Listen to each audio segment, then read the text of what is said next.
sorry, your old spot over there. 1, 2, 3, 4. 1, 2, 3, 4. Who's missing? I should have 9. Yeah, I should have 9 councillors, so shouldn't I? 1, 2, 3, 4, 5, 6, 7, 8. Who's missing? Councillor Stewart? Oh, Councillor Stewart. Okay, here he is. Okay. Okay, everyone, can I call the meeting to order? Jeez, got my mask still on.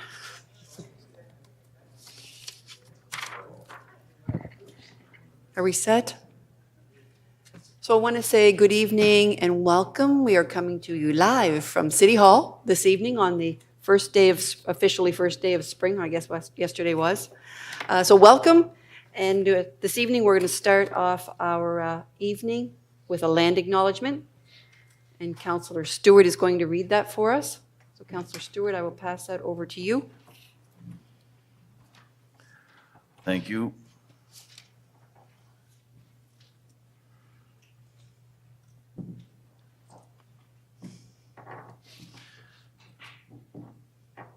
The land on which the city of St. John, Manequist, is situated is the traditional territory of the Wolastoqiyik, and the Wolastoqiyik, along with their indigenous neighbors, the Mi'kmaq and the Pescatawakate, signed peace and friendship treaties with the British Crown in the 1700s that protected their rights to lands and resources.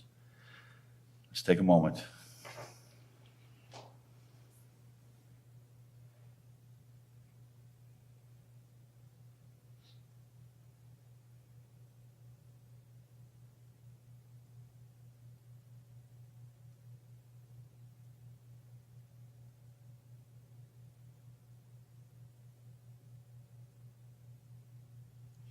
Thank you, Councillor. City Clerk, next item. Your Worship, next we'll be playing the national anthem. Okay.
Thank you, Kelly.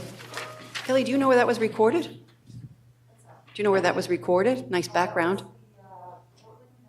Oh, Portland United Church. Very nice. Thank you.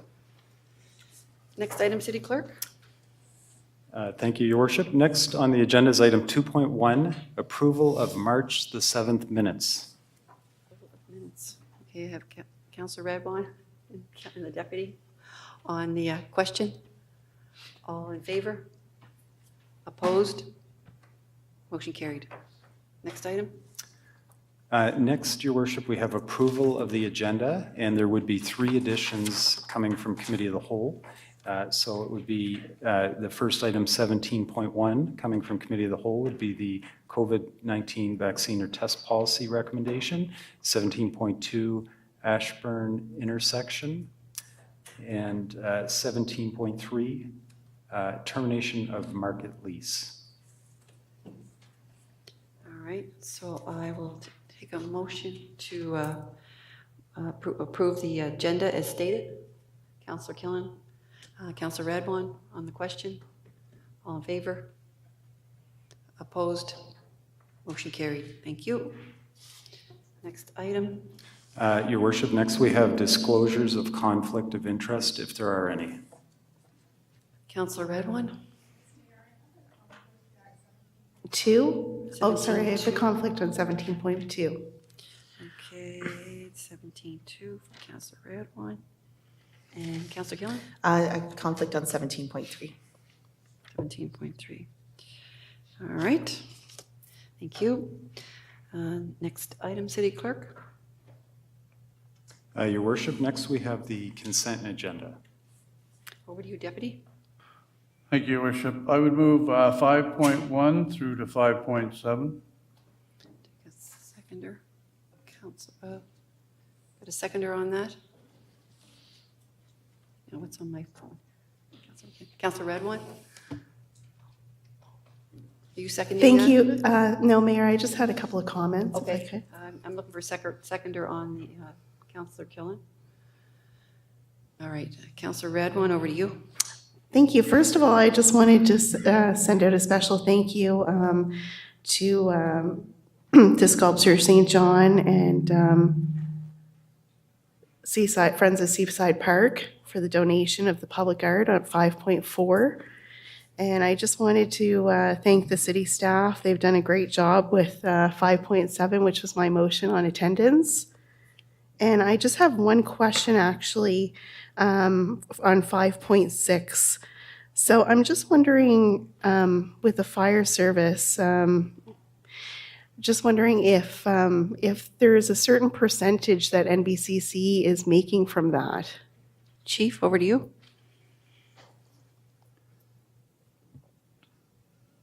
Through your worship, through you to the councillor, your worship. No, councillor, NBCC, I think they get something like a certain fee just for processing, but not a percentage. That figure that I've got in the report, I think it's over $30,000, all comes back to the city of St. John.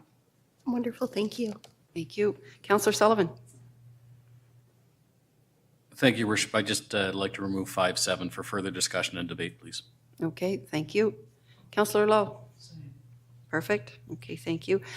City Clerk, I'll get the deputy to review that again? Then is that the Yes, procedure? Your worship, if the motion could be approve the consent agenda with the exclusion of 5.7. Okay, deputy. Okay, I would move 5.1 through to 5.6. And who was my seconder on that? Councillor Killen, you good? Okay. All in favor? Okay, opposed? Motion carried. Thank you. All right, next item, City Clerk. Next item is members' comments, item 6. Okay, hold on, I gotta get my speed dial phone ready here. Because we gotta get these timed. All right. Councillor Ogden, you are up first, 2 minutes. I just want to encourage everyone to donate to Pro Kids. I noticed that they have been out seeking funds, and that Pro Kids does great work, from transporting children to events to taking them to music lessons to sporting lessons. So it's both physical exercise, which is good for both mental and physical health, and it's great for learning and education, which is extremely important. Thank you. Thank you, Councillor. I see Councillor Killen up next. So tonight I just want to recognize the artist in residence at the St. John City Market, Andre Haynes. Tonight I unfortunately couldn't make it, but there was a great group there who were celebrating the launch of his book, Les Heureux, which is about a little city market mouse. And he's actually taking 25% of those funds raised, and they're actually going to be gifted back to the city market. So he's been an amazing force there, and we're very lucky to have this program, which is actually funded through the St. John Arts Board, of which I'm a member of that as well. So lots of intersections here, and he's brought a lot of life and art to the market, so we can't wait to continue that program. Also, it is a final call for the new ethnocultural support programs. Up to 8 to 10 groups are actually going to receive funding from this, so now is your chance. Apparently, there's already been inquiries from folks from Nigeria, Brazil, Philippines, Europe, and Latin America. So lots of really interesting groups will be formed out of this, and really appreciate the group, Growth and Community Services, for taking this on. Thank you. Thank you, Councillor. Excellent, 1 minute. Councillor Sullivan.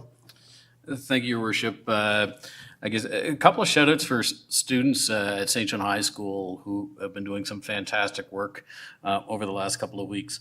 Today, actually, every class today had activities related to the International Day for the Elimination of Racism, led by students and staff, including a panel assembly at the end of the day. Fantastic discussions, incredibly important reminders that as we want to be an inclusive city. We've got work to do, and we want to keep working in that direction. I know a lot of it's on the work plan, but good reminders today.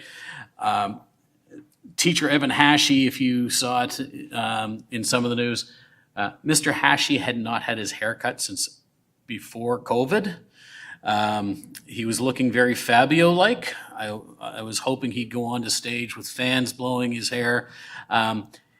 But as a combination of donating his hair to make wigs for cancer survivors, in combination with students who are raising money for the Ukraine, to donate to the Ukraine through the Red Cross, Mr. Hashey had his hair cut by students. I don't know if I would ever be able to do that. So congratulations to him and all the students that looked after the fundraising. Again, a fantastic celebration of students working in the community. And a little bit of history was made last week, St. Patrick's Day. I mentioned this at our last meeting. Of course, St. John, the most Irish city in Canada. And I think a very important piece of St. John is that everybody is proud of their own heritage and shares it. Certainly part of my own heritage is the St. Patrick's Society, the Society of Irish Gentlemen, that purposefully in our Constitution 150 years ago said that we have to alternate presidents between Protestant and Catholic every year, and it's something that's important because we are learning from the past and what was happening in Ireland when our ancestors came over. But an important piece of history was made last week, where for the first time in the history of society, we had a female guest speaker, which I hope leads to further improvements within and learning in the St. Patrick's Society. And it was our own Mayor Reardon who created that history. So we're still groundbreaking. The Irish can still learn stuff too, but great piece of history.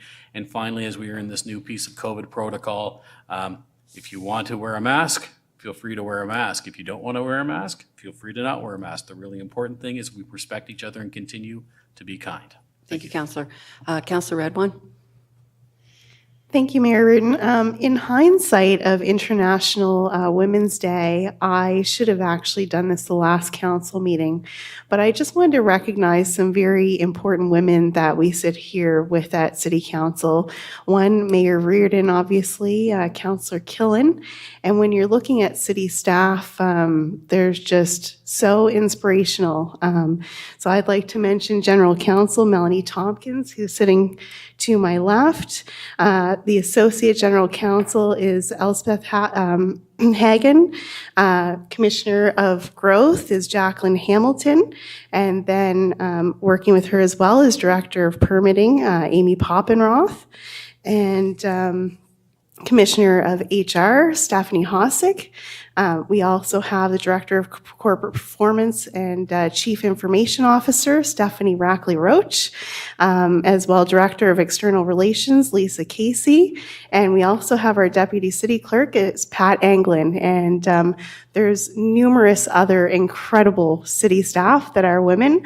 I would like to see some more women in some other areas, more women. There's some there in the fire and police, and but we'd definitely like to see more diversity all around.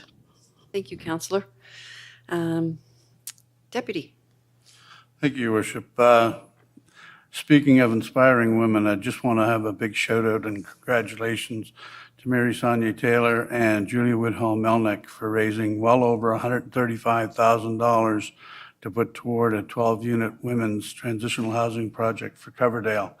That, along with other donations, will make the dream come true, and I just want to give them a public pat in the back because it's people like you, too, that make things happen in the city. So thank you very much. Thank you, Councillor. I'll just say briefly that I did get a copy of Ure his new book, his Antics Up at the Market. So that should be fun. We didn't make it to the book launch today. Pardon me? Oh, sorry, Councillor Norton. Worship, I apologize, and I know you should go first, so I'm cutting into exactly what you've already started. But I just wanted to pay recognition. I'll make this really quick, but it's World Down Syndrome Day, and on top of that, I believe that Moosehead made a tremendous donation to L'Arche St. John. So I just wanted to give props to our corporate our partners out there that are making a difference in our community, for all those that maybe take a little bit longer to do things, but still can do the same things that we can on this important day, which is World Down Syndrome Day. So thank you to Moosehead, thank you to L'Arche St. John, and thank you to Worship for your indulgence. Thank you, Councillor. I did read that today on Twitter. That was quite nice. So the other thing I wanted to mention, as Councillor Sullivan mentioned, I was a guest speaker at the St. Patrick's Day Associated Group. What is it called? The St. Patrick's Day what? Patrick Society Past President's Dinner.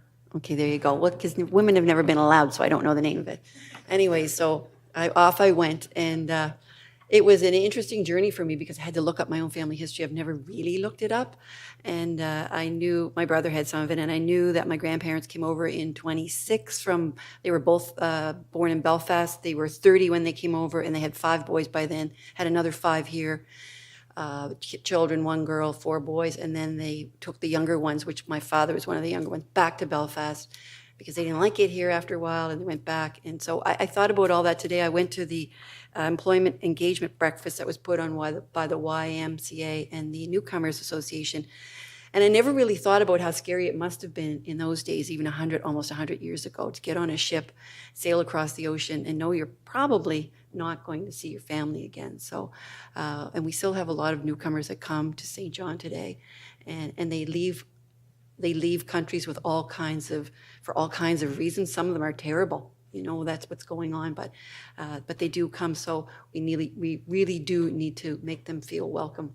We had young Mr. Sullivan there. Connor Sullivan was with his father as well. So it was it was a fun evening.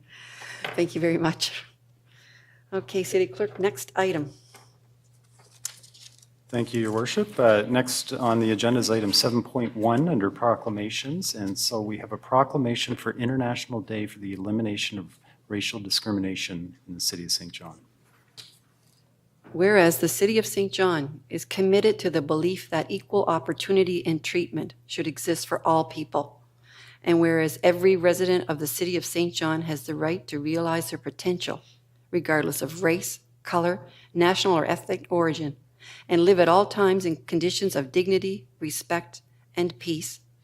And whereas the General Assembly of the United Nations has designated March 21st as the International Day for the Elimination of Racial Discrimination, and whereas the 2022 International Day for the Elimination of Racism focuses on the theme Voices for Action Against Racism, which aims at highlighting the importance of strengthening meaningful and safe public participation and representation in all areas of decision-making to prevent and combat racial discrimination, reaffirming the importance of full respect for the rights to freedom of expression and peaceful assembly, and of protecting the civic space, and recognizing the contribution of individuals and organizations that stand up against racial discrimination and challenges they face.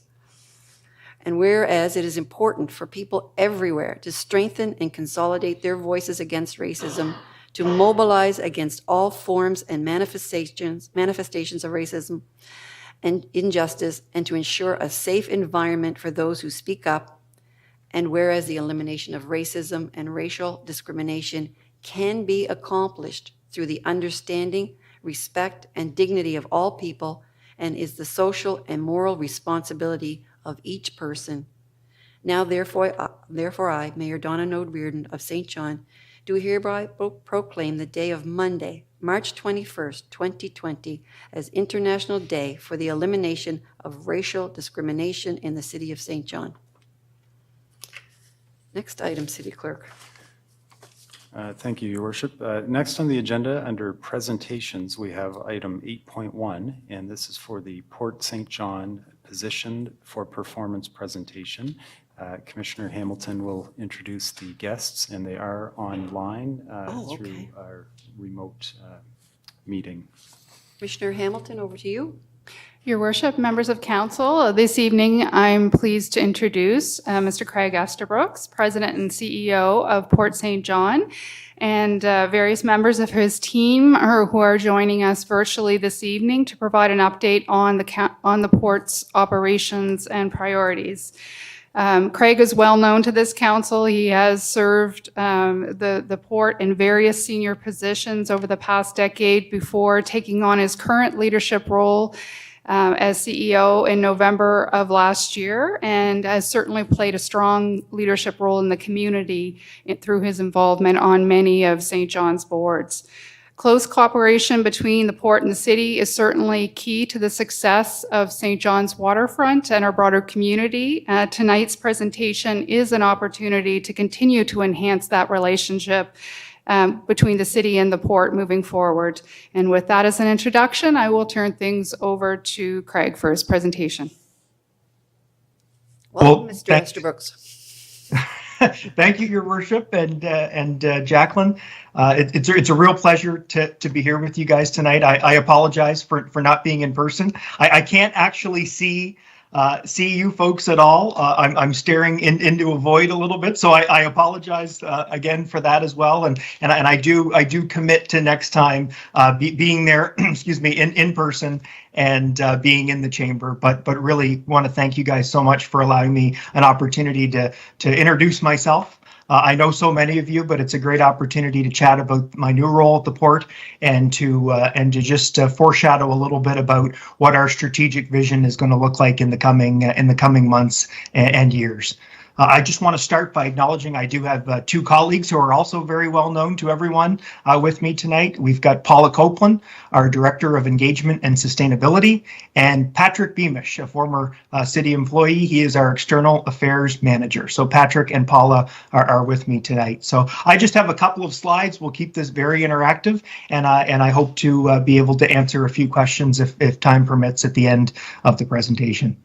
So this slide has a deep meaning for me, the image that's on the screen. It's a picture of the port a number of years ago, and it's a picture of what it looks like today. It's just one small section of the port, but it's got some deep personal meaning. So as Jacqueline mentioned, I'm new to this role. This is actually 4 months to the day since I started on November 22nd.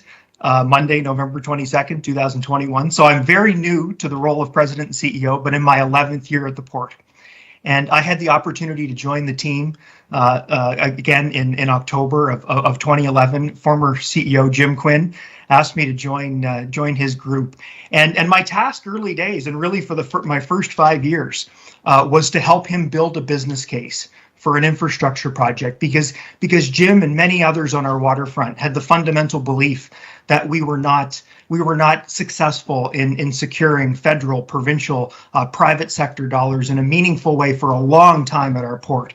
And it was time to up our game. And it was time to write a business case that we could all be proud of and get investments back at the Port of St. John.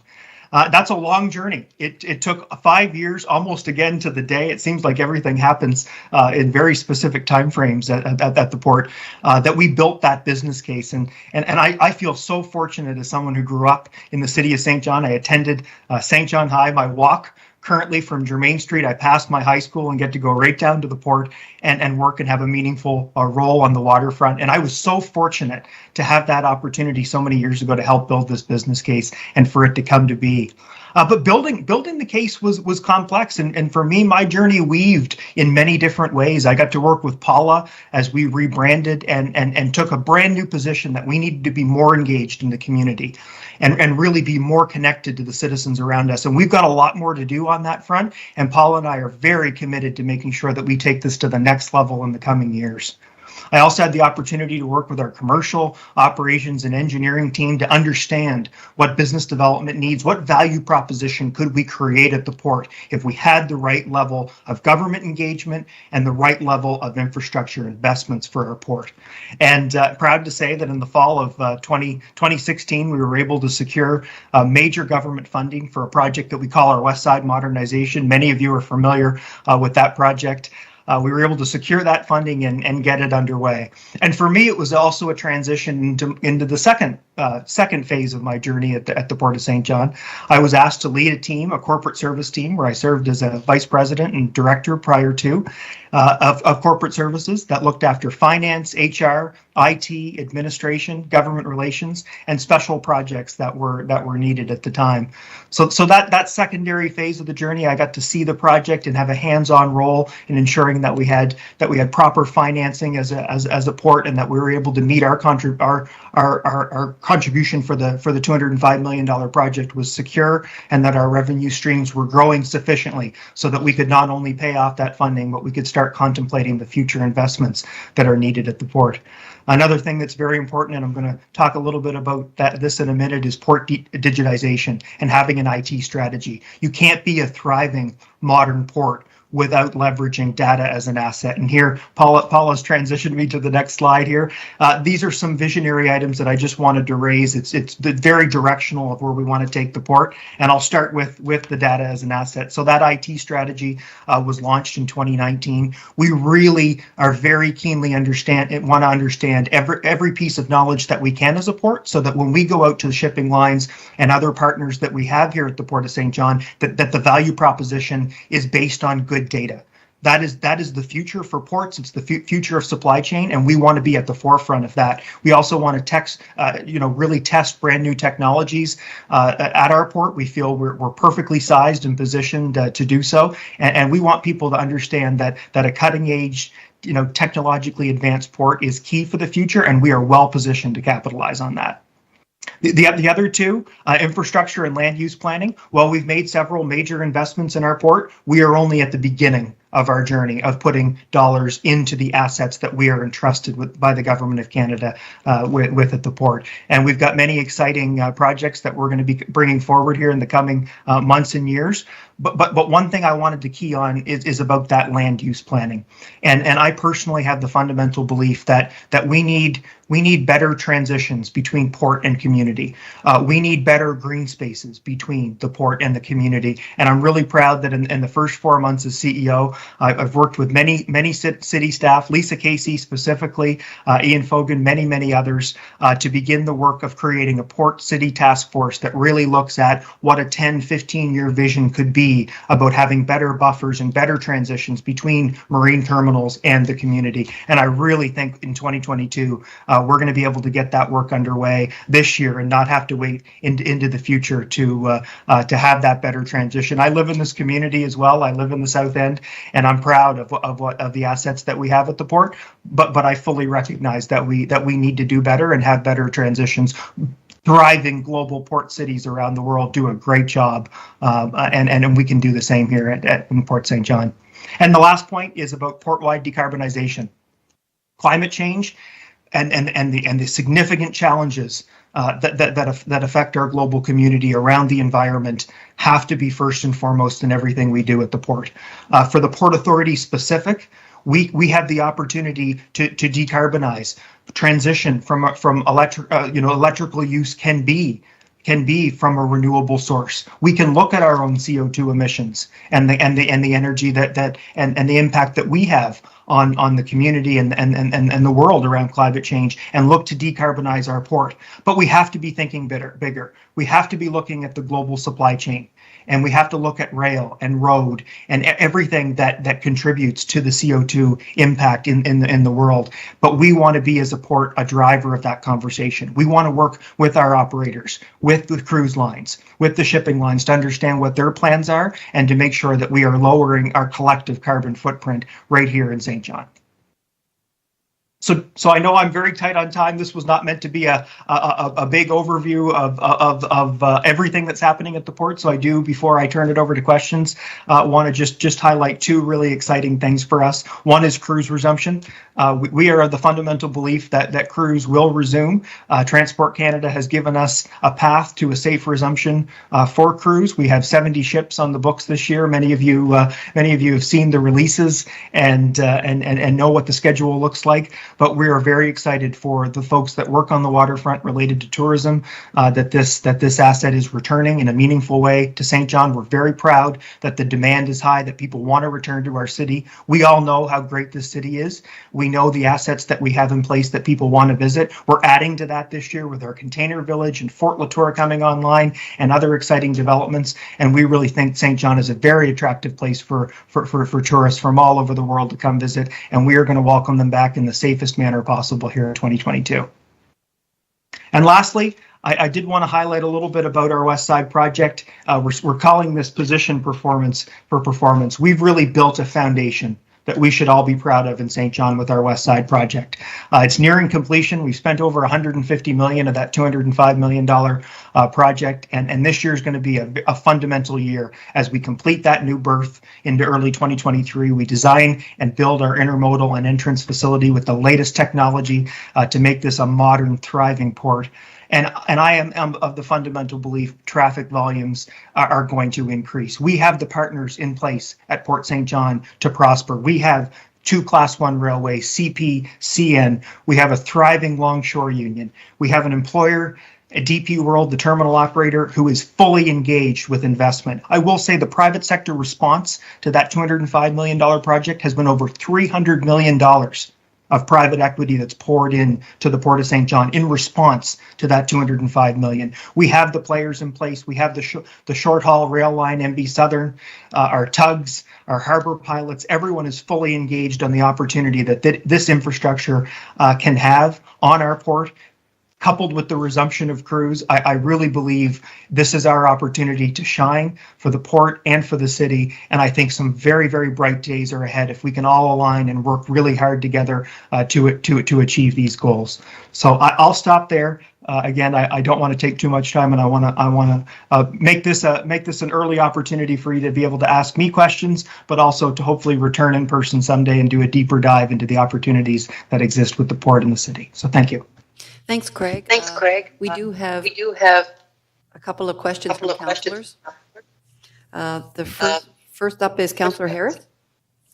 Yeah, thank you, Your Worship. Through you to Craig. Craig, that was a great presentation, and thank you so much for all your work. I know, the port's such a leader. You guys are engaged in a really interesting amount of work on the climate action profile. I know I've talked to one of your staff with Jane Birchall, and it's not missed on me that her family gave the land to the Birchall Wind Farm that St. John Energy is working. So some really cool stories around that full circle story and your work there. I do have a quick question, and it just has to do with taxes. Like, I understand the port and our port and Halifax can't be compared point blank, but can you help me understand? And maybe this is a question, maybe this is something you can do that deeper dive on at a later date, but I want to put it on your radar, and feel free to say, hey, let's talk about that when we have more time. But I do know that the Halifax port contributes about $9 million toward the city coffers. I know they're a bigger city, yes, but Port St. John contributes around 1.1 million. So can you help me understand some of those dynamics? If not now, certainly at a later date. Thank you, Your Worship. Yeah, no, I think it does require a deeper dive, Councillor, and I'd be happy to do so. The PILT formula, the payment in lieu of taxes, is complicated. It's driven by our provincial government, but happy to do a deeper dive. I will say both at the Port of St. John and the Port of Halifax, the private operators, so DP World, for example, would pay regular property tax, not PILT. So it becomes complicated based on the private operators as well. But really happy to when we have more time get into that. It's a very important discussion. Thanks, Craig. Okay, Councillor Sullivan next. Thank you, Your Worship. Thanks, Craig. Look, you're such a champion for St. John, not just for the port, and I appreciate your words, and I appreciate your energy. If we can can it and bring it in every meeting or two, I think it would be great. But I really like the message that the port the part of your vision is the port becoming more of a partner with the greater city of St. John, and not just in the business sense, but in the neighbor sense.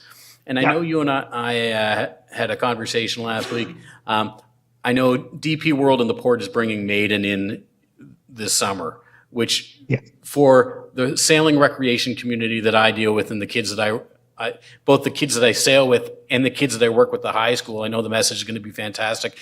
And I also know there's a couple other gems that you guys are working on by Long Wharf there with the small craft harbor. Maybe an opportunity to advertise to some of the St. Johners who are water recreation folks, some of the things that are coming for them as well. I'd love you to advertise it. Great question, Councillor. 2022 is going to be a big year for folks being able to access our waterfront, and I'll touch on the Maiden of Voyage. Paula Copeland, my colleague on the call, is our lead from the port end. But this is an all-female crew that is transiting the world, sponsored by DP World, and we have an opportunity to host them over a several-day period here in the summer in August, and we just could not be more excited to welcome this world-class crew who has gained notoriety around the world. They wanted to come here, and they are coming to St. John. So we don't have everything fully planned yet, but when we do, the invites will be out. We want our community to come and embrace these folks that chose to come transit our harbor and tell their story. And I think it's going to just be a fantastic opportunity to interact.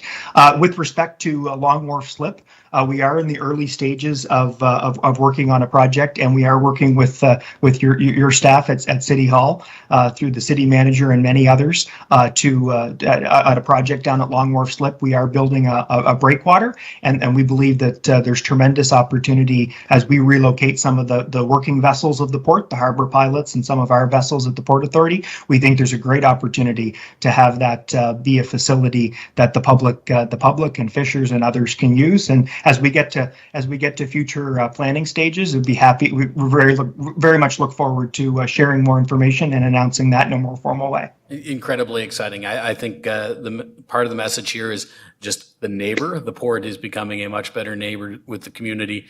So looking forward to that.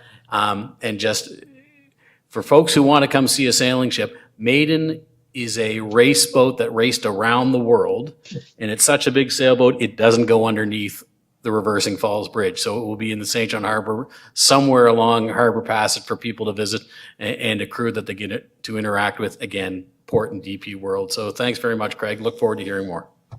Thank you, Councillor. Right now, it looks like it's going to be at the bottom of Princess Street on that slip on Water Street. So a great location for us to all see and be proud of that ship. All right, I have Councillor Lowe up next. Craig, great presentation as usual. Would you spend a couple minutes talking about the great cooperation of the workers there, the ILA? Yeah. That's a fantastic question, Councillor Lowe. I didn't get an opportunity to talk about this, but there's a newfound spirit of cooperation led by a committee called the Workforce Partnership. Our provincial government, Department of Labor, stepped up big time and is coordinating a working group led by a third-party chair. Former Police Chief Al Beaudeschamps is chairing that group. It includes the Employers Association, so the stevedores, DP World specifically as the operator, the Longshore Union, many others are a part of that group, including some of the leaders in the nonprofit sector, the Newcomers Association, the Learning Exchange, to name a few, are part of this. And it's really to look at all the employment opportunities that could and will exist as we grow our business and our new asset, Westside Modernization, comes along. So it's really about collaborating, creating alignment, and working together. And that committee, led by Mr. Beaudeschamps, has taken us to really the next level of cooperation. And we believe that hopefully quite soon we're going to have opportunities that will allow our workforce to grow. Not in the future, but very, very soon. Sounds good. Councillor Norton. Thank you, Your Worship. Craig, everyone said the same thing. Thanks for the enthusiastic presentation. So it comes through not only through the screen, but through the multi-layers of plexiglass that are between me and you. So good job. You can't contain it or you can't hide it. So it's awesome.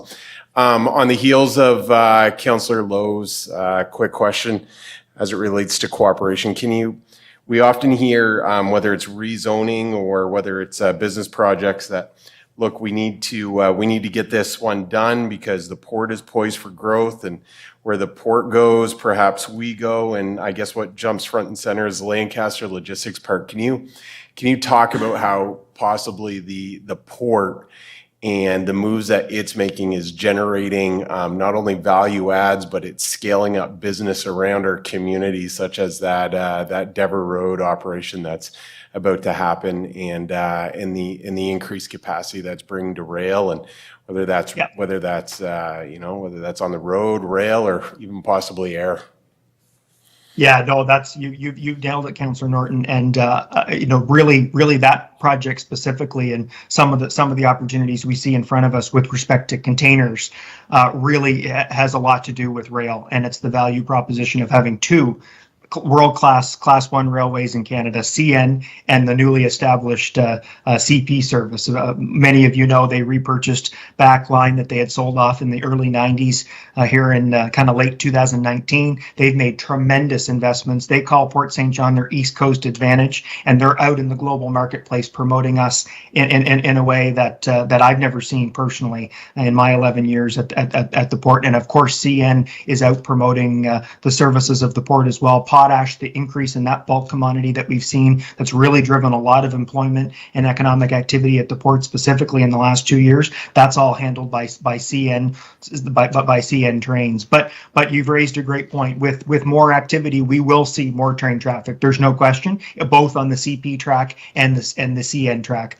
And on the west side specifically, that is where CP connects into Macadam through the state of Maine and up into Quebec, the province of Quebec, and other areas to get cargo into that central Canada, Midwest massive marketplace. So that's where we do see a lot of opportunity. So it's really making sure that we're having conversations with landowners and understanding what increased rail traffic means. But I do have confidence that CP and CN on the east side understand this and want to work with the community, and we as a port will make sure that we're there every step of the way as well. And the project that you referred to on Dever Road, we're building a massive intermodal rail facility at the port. This year it's going to be constructed. It's at the back end of our brand new multi-purpose terminal that's operated by DP World.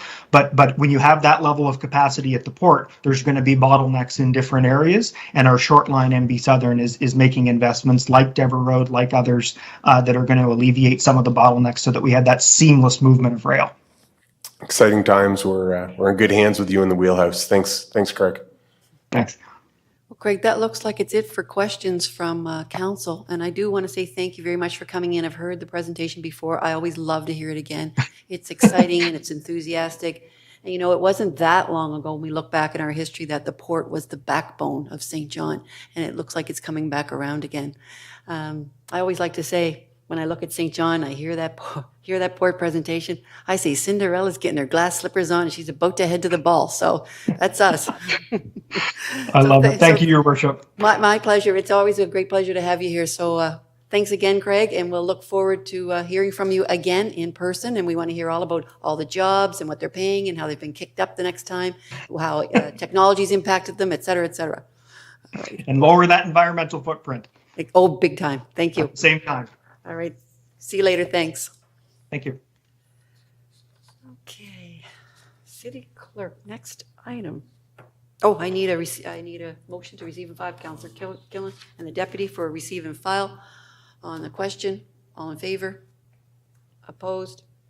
Motion carried. Thank you. Next item. Yes, Your Worship. Next item is under the consideration of bylaws section on our agenda. First item is 10.1, and it's a staff report with a bylaw attached for first and second reading with respect to use of sidewalks bylaw. Use of sidewalks bylaw is being passed over to Commissioner Hamilton, please. Your Worship, members of Council, before you this evening are a proposed suite of amendments to the use of sidewalks bylaw. These changes are intended to improve clarity and predictability for applicants seeking permission to use the right-of-way for sidewalk cafes or vending. I will be handing things over to Ms. Barb Crawford, who's a municipal engineer with our permitting inspection service, to provide a high-level overview of the amendments that are before you. But I did want to say, for council's information, the issue of waiving fees for sidewalk cafes is outside of scope of this bylaw. We will be addressing that at a subsequent report coming forward to council in the context of the proposals for community and economic recovery programming. So with that, I will turn it over to Ms. Crawford. Over to you, Barb. Thank you, Commissioner Hamilton. Good evening, Your Worship, members of council. The proposed bylaw amendment before you this evening looks to modify several requirements, remove outdated language, and update a fee table to provide clarity to applicants.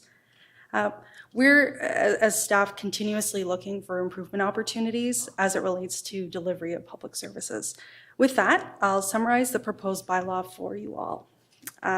So based on feedback from applicants through the 2021 cafe season, it was noted that insurance requirements were difficult to achieve for some smaller businesses. So we're proposing a tiered system depending on the operation of the business. If the business serves alcohol within the city's right-of-way, the applicant will be required to provide the city a $5 million insurance policy. Otherwise, proof of a $2 million insurance policy will be required. Further, should a sidewalk cafe applicant wish to serve alcohol within our right-of-way, confirmation of liquor license extension will be required as part of the permit process. In the past, approval of vaults, coal holes, some utility manual or manholes within the right-of-way were handled under this bylaw. This approach to permanent occupancy is outdated and superseded. The amendment before you looks to repeal 2 complete sections of the bylaw. Permanent occupancy of the right-of-way would follow a different method through our general counsel office. And in the spirit of continuous improvement, the process for our sidewalk vendor sites is proposed to be clarified. In the past, a competitive bid would take place for the vendor sites within the uptown. The proposed amendment before you looks to clarify the first come, first served nature of rental of these specific sites. And finally, we've added parking fees to Schedule A. We've always charged these in the past, should a cafe occupy a parking space. The fee, however, has never been defined by bylaw. So I will note that there are no new fees and no additional costs to applicants proposed with this amendment. There are potential cost savings to applicants, of course, with the revised insurance requirements. And if you have any questions, I would be happy to respond. Okay, are there any questions for Ms. Crawford? If there are no questions, then I will take, I'll get the city. Oh, you do have a question? Recommendation. Yeah, okay. I'll move the recommendation. Councillor Harris is going to move. I'll get the clerk to give us what we need. For this item, Your Worship, it's very simple, just a first reading by title and a second reading by title. Okay, so first reading by title. Councillor Harris, you're moving that? Councillor Radwan, you're seconding it on the question. All in favor? Opposed? Motion carried. A bylaw to amend a bylaw respecting the use of sidewalks within the city of St. John and amendments thereto. Okay. The next motion, I'll need a second reading by title. Councillor Killen and Councillor Stewart on the question. All in favor? Opposed? Motion carried. Thank you. A bylaw to amend a bylaw respecting the use of sidewalks within the city of St. John and amendments thereto. Okay, City Clerk, next item. Next, we have item 10.2 on your agenda, and this is for a zoning bylaw amendment at 2626 Loch Lomond Road. This is for third reading, and Commissioner Hamilton will give a brief introduction. Commissioner Hamilton? Your Worship, members of council, before you for third reading is an application that was submitted by Hugh Surveys on behalf of Victor and Cynthia Train for rezoning and subdivision for a vacant property located at 2626 Loch Lomond Road. The application seeks a rezoning of the former Lakewood school site from the neighborhood community facility to a rural resident and rural to rural residential to permit a small scale rural residential subdivision. The application received first and second reading following the required public hearing on March 7th, and I can confirm that all other legislative requirements have been met, and council can now proceed with third reading. And with that, I'll turn it back over to your worship for the required motions. You. Okay, if there are no questions for Ms. Hamilton, I'll get you to read out the motions we require. Thank you, Your Worship. So for this item, there's a motion needed to read the bylaw in entirety, then another motion by title, and then a third motion for money in lieu of land for public purposes. Okay, so the first motion is a third reading by entirety. Deputy and Councillor Killen. On the question? All in favor? Opposed? Motion carried. A law to amend the zoning bylaw of the City of St. John. The zoning bylaw of the City of St. John enacted on the 15th day of December 2014 is amended by rezoning parcel of lands having an area of approximately 8.12 hectares located at 2626 Loch Lomond Road, also identified as PID numbers 00331066 and 55217285 from rural and neighborhood community facility to rural residential. Thank you. So I need a motion for third reading by title. Councillor Lowe and Councillor Radwan on the question. All in favor? Opposed? Motion carried. A law to amend the zoning bylaw of the City of St. John. And I need a motion to accept money in lieu of land for public purposes. Councillor Harris and Councillor Killen on the question. All in favor? Opposed? Motion carried. Thank you. Next item. Next item is 10.3 on your agenda, and this is another zoning bylaw amendment with Section 59 conditions at 1781 Bayside Drive. And Commissioner Hamilton will give a brief introduction. Commissioner, over to you. Your worship, members of council, before you for third reading is an application for rezoning and Section 59 amendment, which was submitted by Hugh Surveys on behalf of Thomas Developments for an existing pit operation at 1781 Bayside Drive. The application is seeking a rezoning of a portion of the property from the pit and quarry zone to rural zone to facilitate the subdivision of a parcel from the subject site and its consolidation with an adjacent parcel. The application also involves an amendment to the Section 59 conditions that were previously imposed that would allow expansion of their operations consistent with the requirements of the pit and quarry zone. The application did receive first and second reading following the required public hearing on March 7th, and I can confirm that all other legislative requirements have been met, and council can now proceed to third reading. And with that, I'll turn it back over to your worship. Thank you. City Clerk, I'll get you to read, tell us what we need for the motions. Yeah. So in this case, there are four motions, starting with third reading in entirety, then by title, and then rescind previous Section 39 conditions, and then approve Section 59 conditions. So first one being third reading in entirety. Third reading in entirety. I'll take a motion for that, please. Councillor Stewart, Councillor Harris. On the question? All in favor? Opposed? Motion carried. Okay.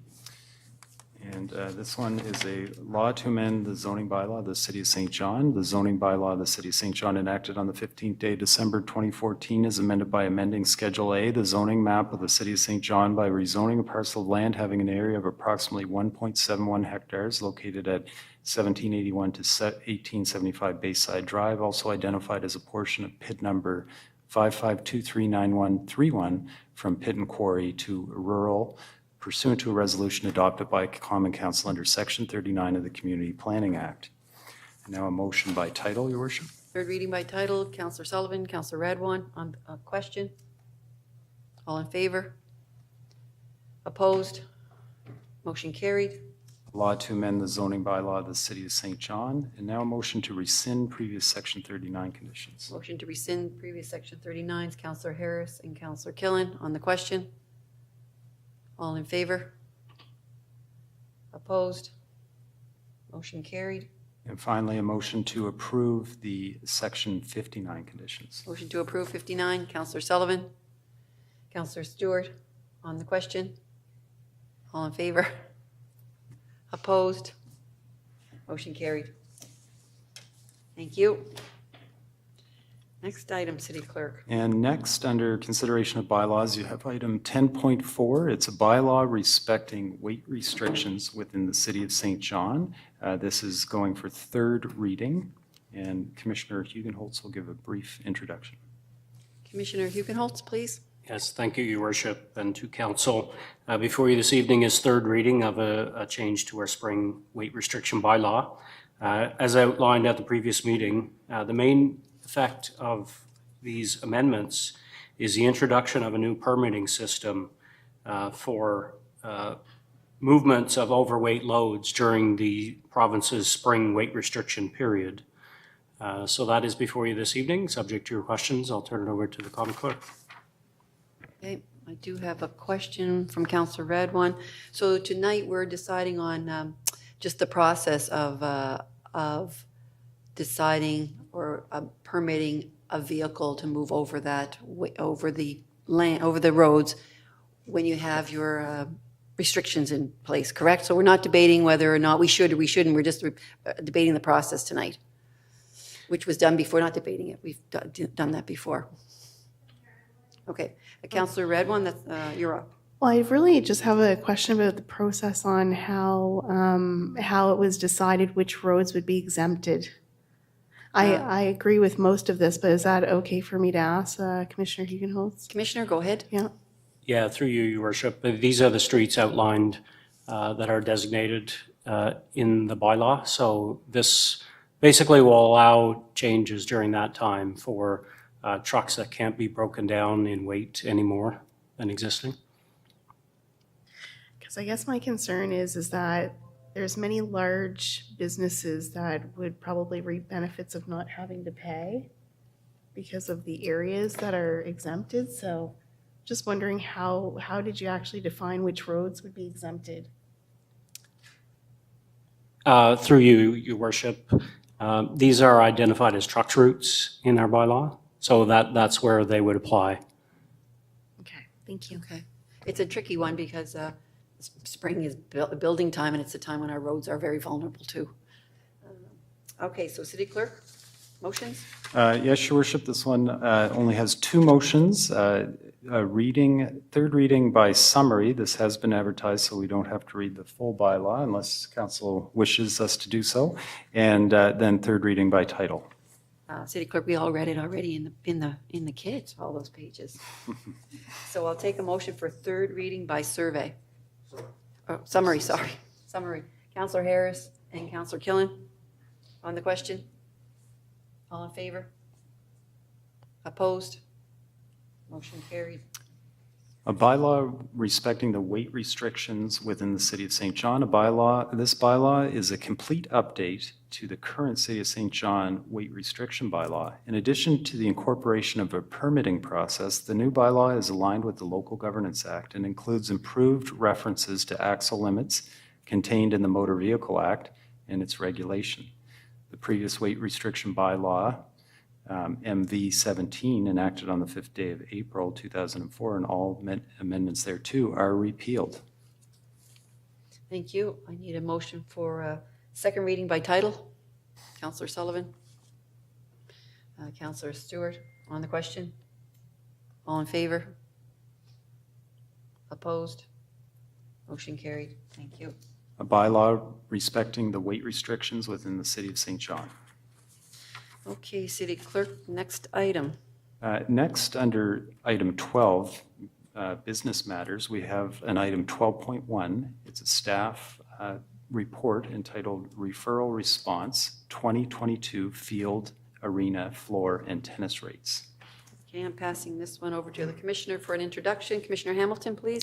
Your Worship, members of Council, staff are before you this evening with an amended recommendation that is intended to address the concerns that were raised by Council at your last meeting with respect to the timing of the implementation of the rates for recreation facilities for the 2022 season. The recommendations before you balance the concerns with the impact of the pandemic on all of our recreational users, organizations, and the St. John community with the policy approach that's embedded in Council's recreation subsidization policies, which really are aligned with Play SJ and the objective of ensuring fair and equitable access to sport recreation facilities for a variety of user groups. Director Phil Ouellette will provide a presentation this evening, which will detail the aspects of the amended staff recommendation, as well as providing important context to Council, responding to your many questions from the last session, and update you on the consultation input received from some of the user groups. Over to you, Mr. Ouellette. Thank you, Commissioner Hamilton, and through you, Mayor Reardon, to Council. At the last Council meeting, some members of Council indicated that we were in a minority in our approach to target and clarify our subsidization levels for summer recreational users. To be clear, almost all municipalities seek a balance of user rates and taxpayer subsidization for recreational programming. Of that group, some choose to be transparent and detailed on how these fees are calculated and level of subsidization, while other communities have user rates that are not governed by an analysis on the appropriate balance of each type of user group. St. John endorsed a policy that was transparent, fair, and built for the St. John context. The policy aligns with Play SJ and operating budget policies. Charging user fees is not unusual for cities, and in St. John, we charge user fees for development approvals, transit, parking, access to regional facilities, among others. The recreation subsidization policy allows the city to ensure that some users are charged less user rates than others, including youth in schools. These policies identify the appropriate balance between community benefit, taxpayer subsidy, and individual benefit, user fees, as illustrated in the cost recovery pyramid included in the Council report. The larger the community benefit, the larger the taxpayer subsidization. And as the benefit narrows to a specific segment of the population, the smaller the taxpayer subsidization. Every St. John resident does not use summer recreational facilities. According to our numbers, there are approximately 3,000 of approximately 70,000 total St. John residents that directly use summer recreational facilities. That's 4.3% of St. Johners. The policies build consistency between sports and recreational offerings in order to ensure fairness in the city's level of subsidization between sports and recreational offerings. As a community, we want to offer rates that are commensurate to the cost of operating, but also associated with a fair balance of subsidization across sports and recreational offerings. I'll give you an example. We wouldn't want to inform hockey players in our community that they should be paying a higher proportion of total operating costs through user fees than do baseball players, simply because as a community, we value baseball players more than hockey players, for example. Staff has shared some user rate comparisons as part of this council package, and I think it would be unfair to conclude that the city has rates that are fully inconsistent with other jurisdictions. The city offers better rates on Emera than does UNB St. John's turf field. When comparing Memorial Baseball Field with Kiwanis Park Baseball Diamond in Moncton, St. John hourly rate is cheaper, and St. John does not charge for lights. Hampton's youth rate for a 2-hour game with lights is very close to the City of St. John's comparable charge.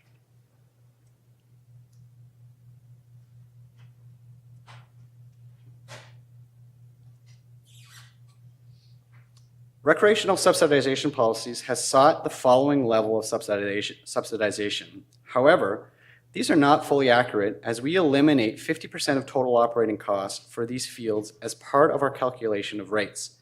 We do this to ensure a level of competitiveness and affordability for users and user groups.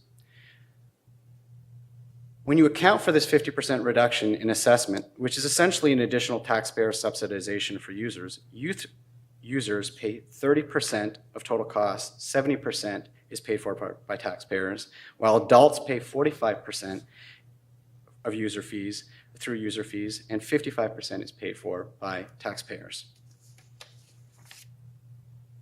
We've received great feedback through the development of these policies through the years, as well as through the implementation. Multiple engagements occurred between 2016 and 2022, as covered through this report, collecting feedback from user groups and leagues of summer recreational facility users. Most recently, we gave an opportunity to user groups to provide feedback as part of the March 7th Council report, and we sent that to 54 user group leagues for their feedback. We received 3 responses, all representing baseball and softball. These 3 organizations do represent some recreation and competitive users. Council should be cautious to veer too far off course in implementing the recreation subsidization policy as a result from feedback from 3 groups who represent approximately 9% of all summer sports and recreation users. As a reminder, we did not receive feedback from user groups representing 91% of the remaining summer and sport recreation users. This feedback opportunity was also only offered to user groups, and we did not consult with all of St. John taxpayers if they are interested in accepting greater taxpayer subsidization, and in turn less user fees to support these summer recreational user fees and for users. Reflecting on all the feedback we receive, the feedback we are receiving is not about the rightness or wrongness of the policy per se, but more so about the impact of implementing the policies. For example, in the event Council adopted the March 7th recommendation, which was to move from 60% level implementation to 70% implementation, according to the scenarios outlined in the report, recreational users who play once a week would pay an additional $1.73 per hour as a result of the new rates. For competitive players on higher quality fields and additional uses, this would be an additional $4 per hour. With that being said, a rate increase is a rate increase. From staff's perspective, these rates should not invite insurmountable financial burdens on users. In the event these increases were too large for any youth, user, or family, the city subsidizes Pro Kids, which makes it our collective responsibility to ensure that financial barriers should not prevent youth in our community from accessing recreation and sport programming. This program supported 600 youth in 2021, and the Volunteer Advisory Committee is keen to further expand their impact in the community in 2022.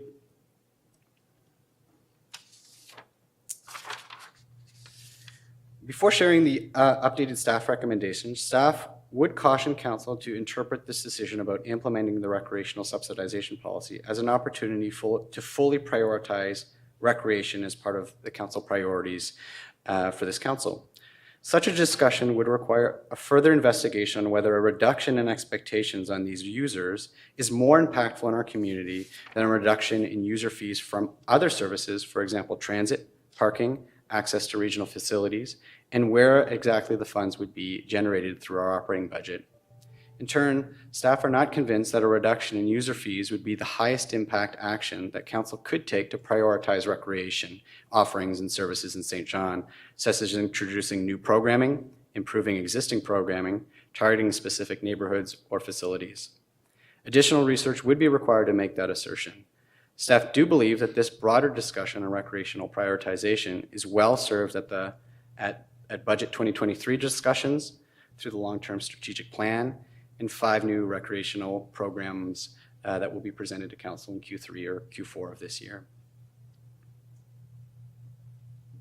Staff's recommendation on rates in 2022 is to maintain, this is the updated recommendation, is to maintain 2021 rates outside of for-profit organizations. In addition, staff will bring forward recommendations to Finance Committee in 2023 on opportunities for additional Pro Kids investment, additional affordability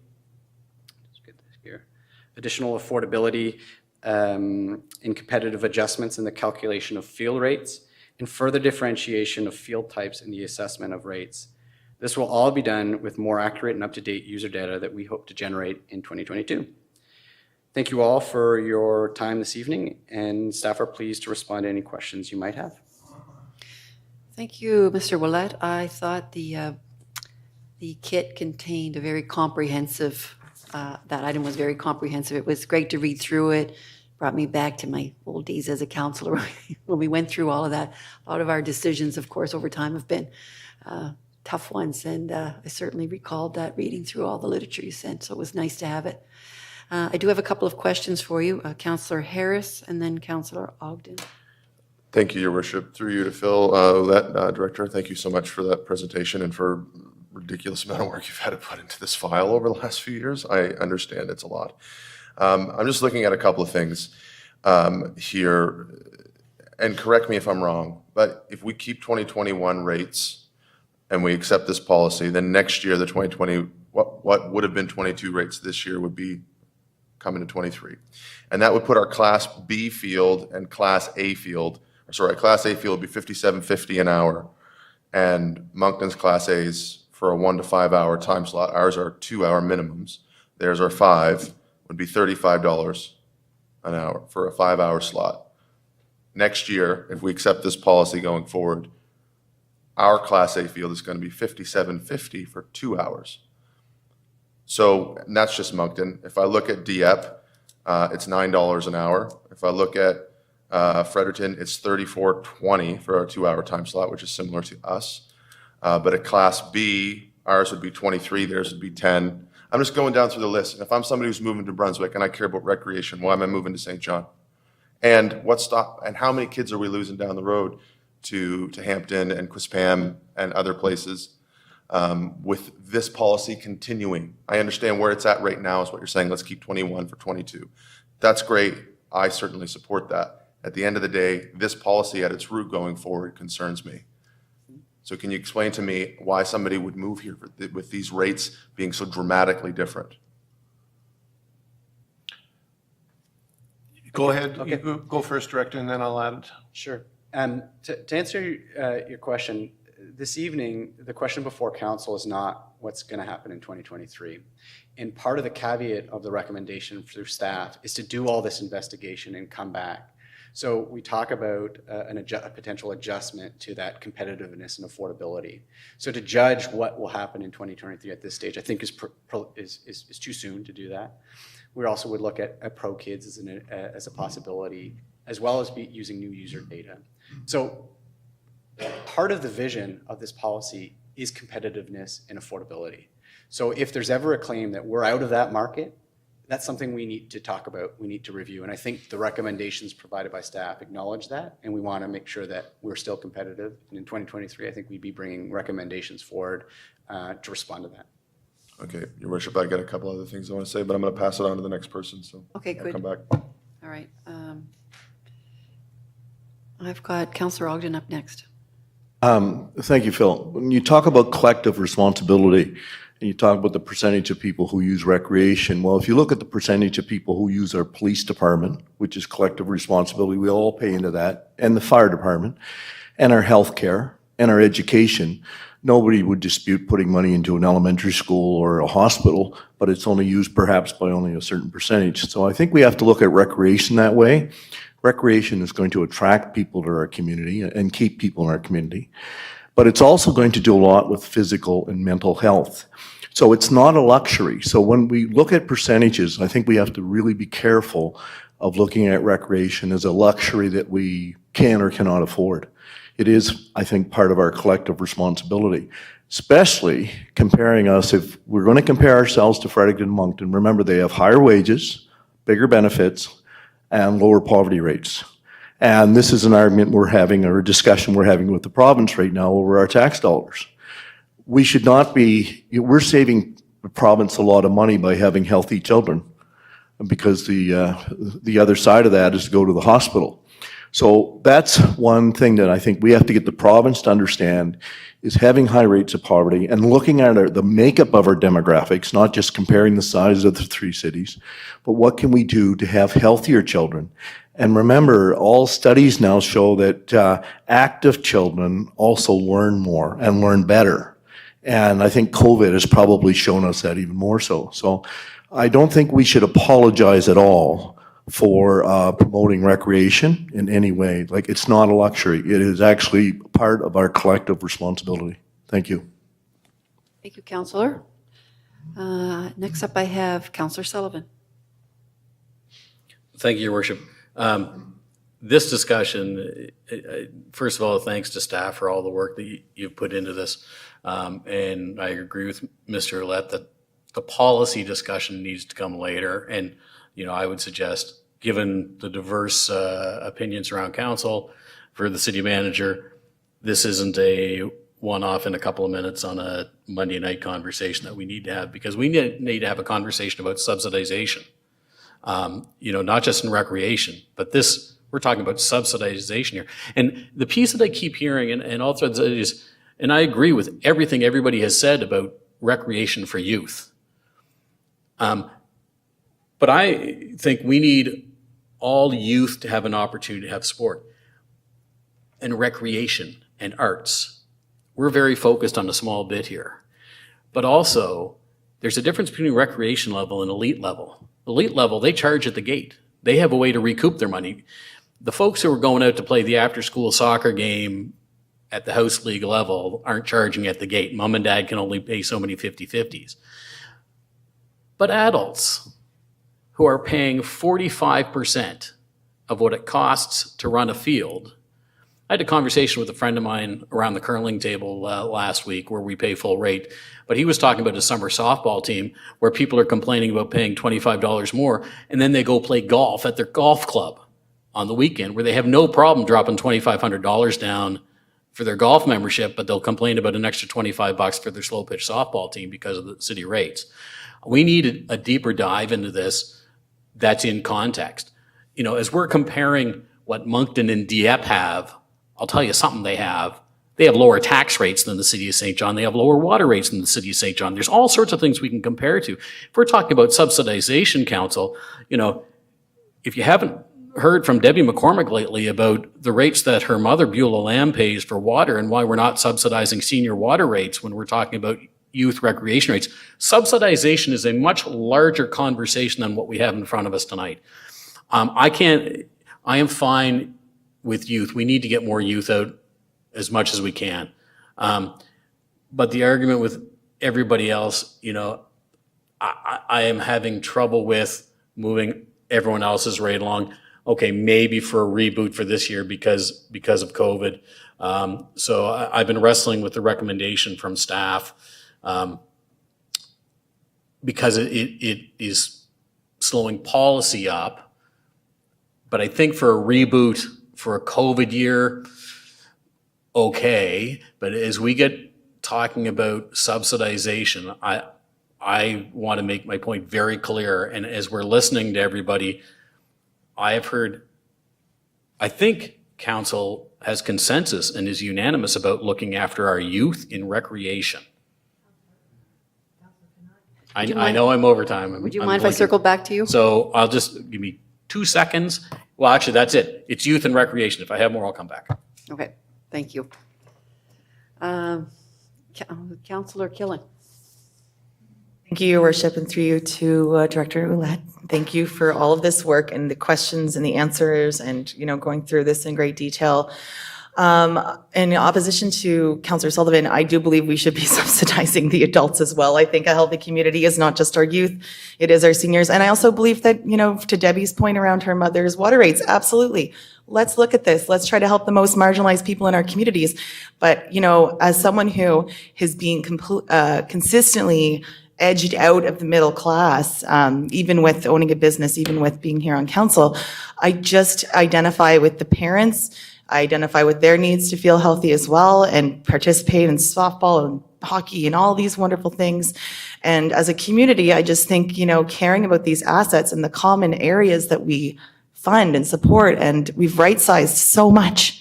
So I just really think we need to look at this as an asset, as an investment. And on that, Phil, I would love to know more about why is it that we can't throw tournaments here? Because to me, a tournament could absolutely return the investment that we're looking for here. And from what I've heard from the feedback from some of the user groups is that there's issues running tournaments in St. John on our baseball fields, which would bring in folks from out of town. Thank you, Councillor. I've got Councillor Radwan next.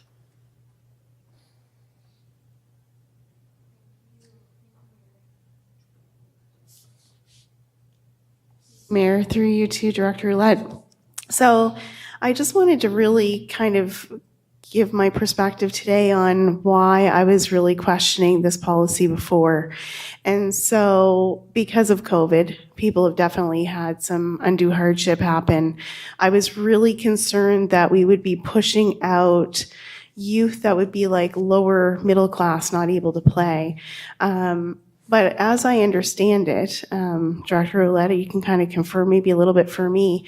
I think that if they did have some severe hardships, that they could certainly look to Pro Kids. Through you, Your Worship, to Councillor Rodwan, I don't want to minimize that it is a rate. This recommendation is to hold rates. But in the future, when we talk about increasing rate, it is still an increase. And you can still have a barrier to accessing sport by the sticker shock. So absolutely, Pro Kids is there. That is one certain avenue that we would endorse through this report as a mechanism to ensure some level of affordability. But this whole program, this whole policy is intended to have built in it competitiveness and affordability in it. So that should also be an objective of the policy. I had a couple other things. Okay, thank you. I guess that, I keep having these questions that I ask myself. What are the core responsibilities of the City of St. John? Are we being equitable and fair? So we are looking to subsidize youth, but only in certain areas. So, there is money out there for arts and culture, but certainly not to this extent, right? But there's not money out there unless somebody's going through Pro Kids to get into some art program or music program. So the other thing that I've struggled with all of this, which we've discussed, is that about 1/3 of the users are not St. John taxpayers that are being subsidized. So, and I know that you guys have tried to approach that as well. And because St. John is so unique, I think that it's very difficult to compare us to Moncton and Fredericton and Halifax. We certainly do, like Councillor Sullivan said, we certainly do have higher tax rates, higher water rates. We have a larger geography to look after when it comes to infrastructure, all those sorts of things. So for me, I really want to be able to see a means test put on by the associations to know that we're not subsidizing outside users, and we're not subsidizing the rich. I want it to go to the right people. So I'm not in favor yet of the policy. I think that I've not been in favor of the policy since I've been sitting over there. So I'm just not comfortable, but I really appreciate the work because you've put a lot into this. Thank you, Councillor. City Manager, over to you for a second. Your Worship, members of Council, our recommendation this evening is really a, pick a phrase, a stopgap method to get us through the summer of 2023 and into the fall of 2022 and into the fall of 2022. What is clear from the remarks of Council, both in the last session and in this session, is that we will have to schedule as part of Work Plan 2023. Work Plan 2022, with all due respect, is chocolate block full. And we could not take on a major review of subsidization within the City of St. John in 2022. But we could, working with Finance Committee as the committee of council that would be our sounding board, we could undertake in 2023 that fulsome review of subsidization.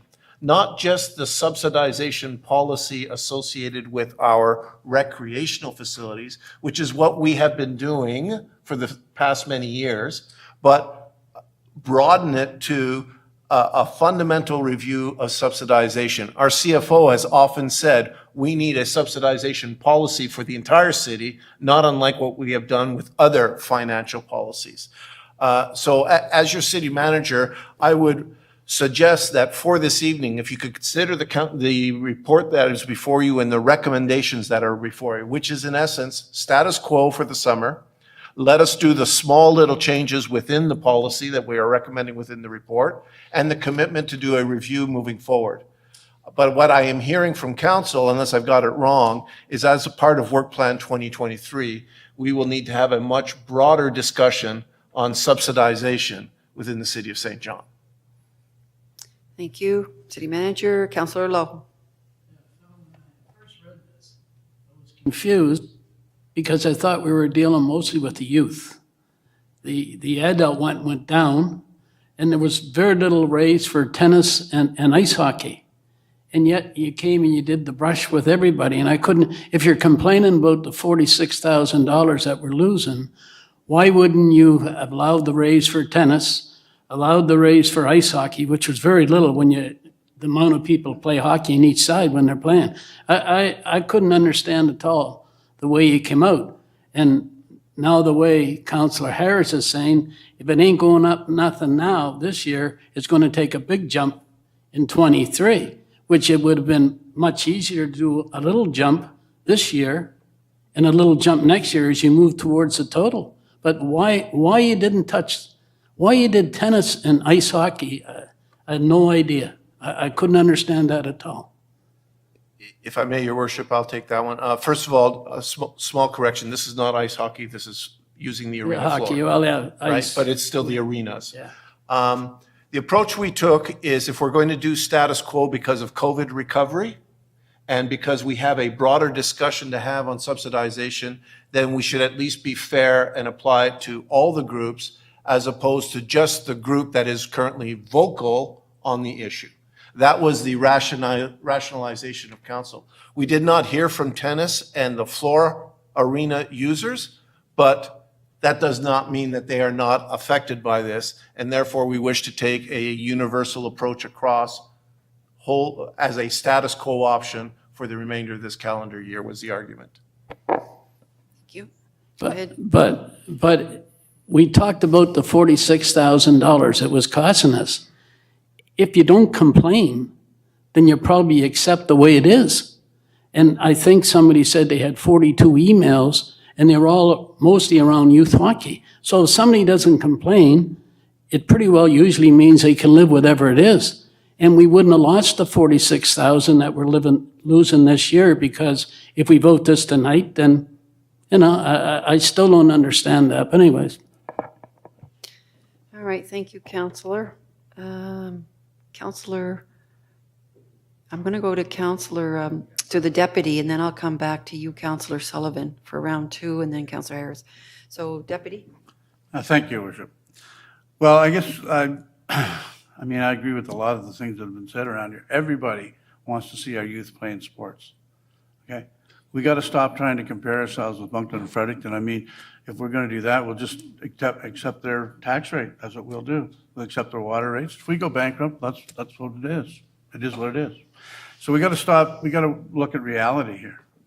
And I mean, I totally agree with Councillor Lowe. I mean, we had an issue with youth, parents saying it's too expensive. And I thought that's what we were going to deal with. And it's like, if I own a restaurant and I've got a menu and I've got to put everything up 5% this year because of my cost of doing business, that's what I do. If I get a complaint on one of the items on my menu, well, I'll bring it down. Keep the customers happy. I don't bring everything down and go out of business. But that's just the way I look at it. I mean, I'll accept staff's recommendation on this, but I'm like Councillor Sullivan. I struggled with this all weekend, because I think we're going down a very slippery slope here, and we got to recognize that. We got to make sure that we have, some guidelines in place, because there's all kinds of people in our city that feel that they should be subsidized, right? Whether it be transit, parking, doesn't matter what it is. So we can deal with it, but I think we have to be very careful going forward, folks, because this can get out of hand very, very quickly. Thank you. Thank you, Deputy. Councillor Sullivan? Thanks, Your Worship.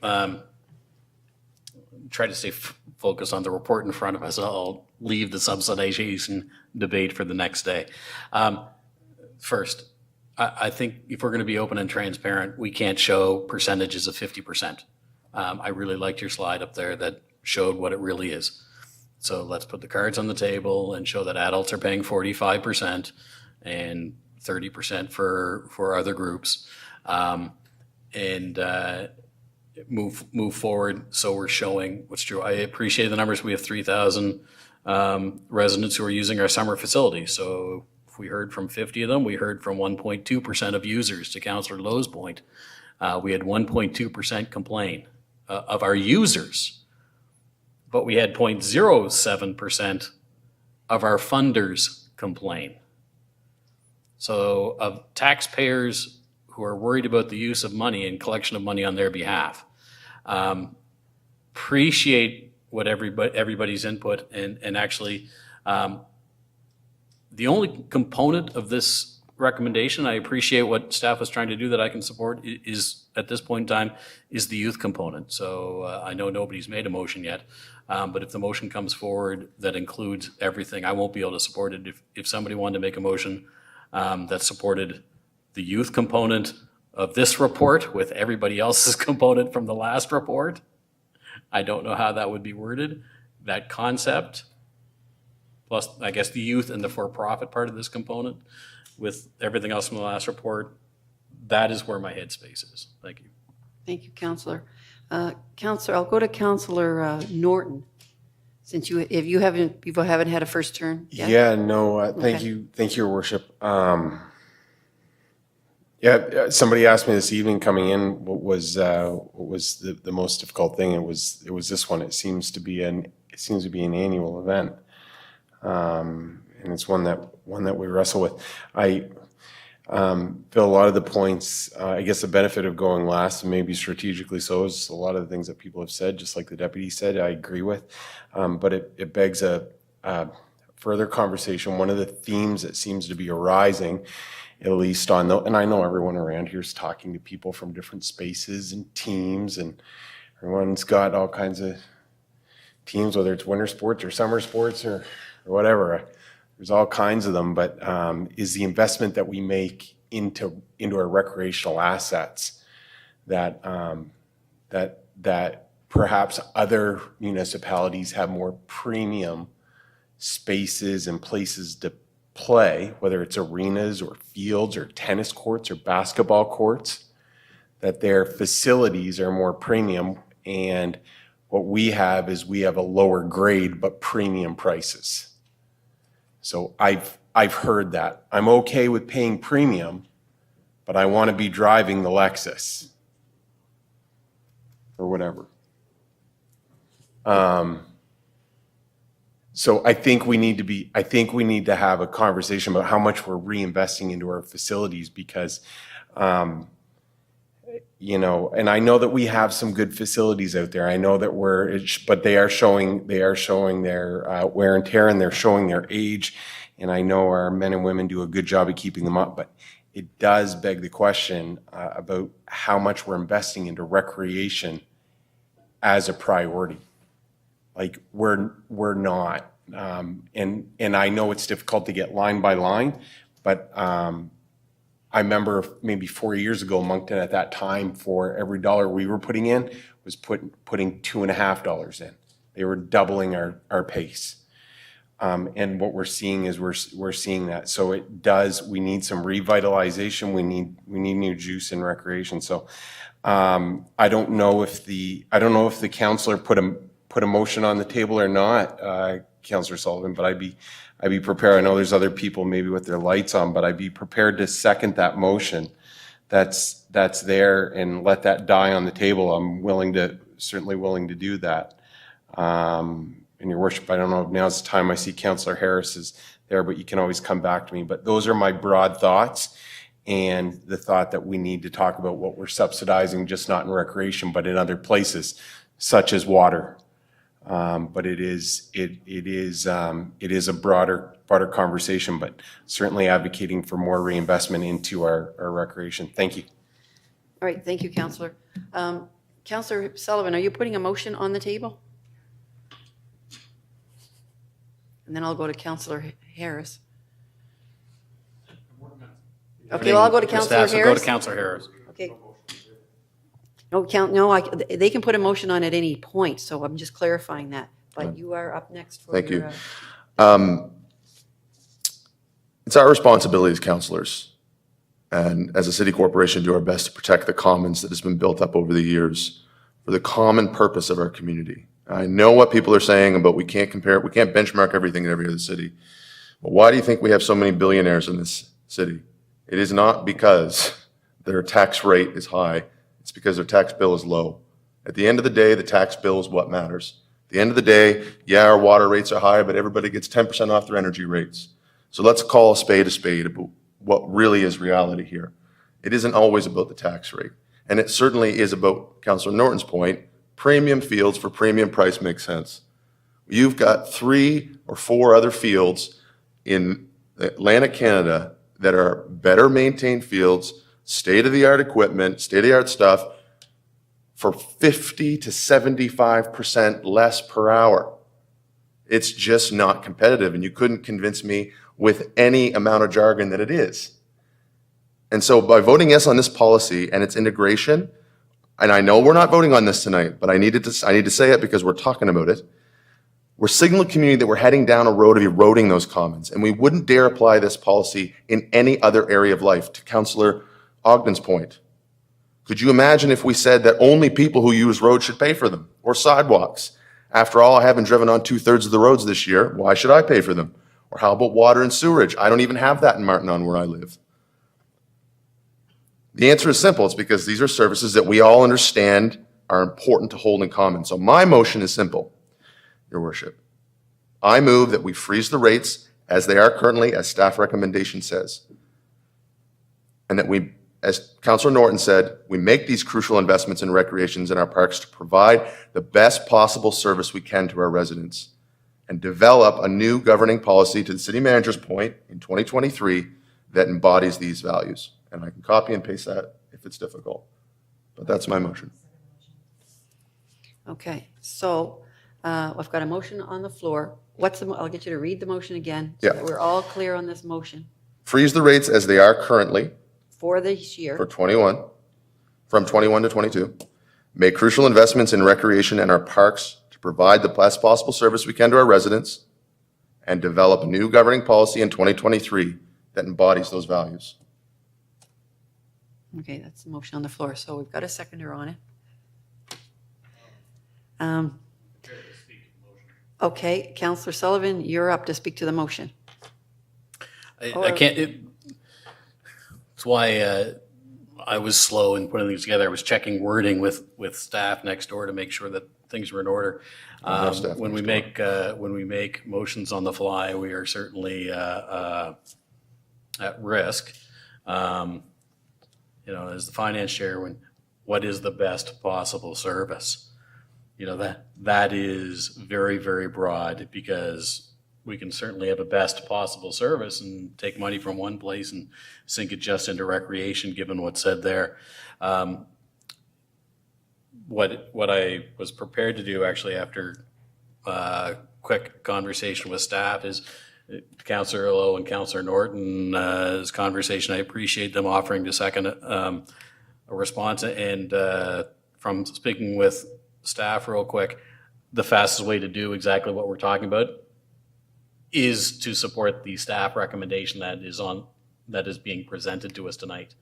There are some adult rates that are going up, some adult rates that are coming down, and so the adult rates are actually taken care of in tonight's report. And I think we've been heard on everything else. So my recommendation is to defeat the motion that's on the floor, and should it be defeated, come back and support staff's recommendation. Okay, City Manager, do you have any thoughts on that? This is clearly a decision for council to make. I will simply say that very broad motions without specificity cause tremendous challenges moving forward in terms of mapping out a road ahead. Our staff recommendation talks about status quo for this year, and let's deal with this again later. And what I'm suggesting as city manager is when we can deal with this in earnest is in the beginning of 2023 as part of Work Plan 2023 through a broader discussion on subsidization, because what is clear with this council is that they are not supportive of the current approach to subsidization. And we could take that on in 2023. But for this evening, our recommendation was very much focused just on getting the summer season going here. We have to lock in rates, and we do have to make a couple of other changes to our policy. And that's why you had the staff recommendation before you. We do not actually discuss in that staff recommendation anything about the subsidization policy per se. What I am hearing is it needs to be on Work Plan 2023, and that's a discussion for another day. But as city manager, I still stand by the staff recommendation of this evening, which is status quo for this year, some small changes within the policy, and we will return to council at a later date and time via our primary counselors on all things finance, which is the finance committee. Thank you. Thank you. So Councillor Harris, the difference between this, what the staff recommendation is, and yours is to provide the best service. What's the difference? Your Worship, I just gotta get my mic. Your Worship. Sorry. With respect, I understand motions on the fly and they're vague, but at the end of the day, But what's, I guess we're what I'm at- not getting into the how. What's We're not, the difference? and this is not the job of councils to get into the how, and I realize that. So when I say the best possible service, the difference is we're saying that this is going to be on, it's a motion to put this on the table for that discussion. City Manager says already happening. That's fine. But to freeze the rates and to make these crucial investments in recreation. Make the investments, Right? okay. So to make those crucial investments, that is a key differentiation here, because I believe that we need to signal the community that we're going to be looking at this in the budget for going into 23. It can't be, we'll talk about it when we get to 23. People, and I think our staff, on behalf of, from council, need to see that this is a priority. Crucial investments in recreation is a priority. Okay. All right, I'm going to go to Councillor Ogden, and then I'll make a couple of remarks, and we'll do the vote. Two things I'm hearing, and I've been involved with recreation all my life, is that we want to keep children's rates down and that we have to reinvest into new facilities, and we are way behind. And I think the public needs to hear this. I think we all heard it at the door. I hear it every day, is that we need new facilities in St. John, and we have to keep access, whether it is new facilities or rates, at a point that children can afford it, and that we have not done a good job in the last number of years in St. John in recreation. And this council has said that it wants to change that. That's what I'm hearing.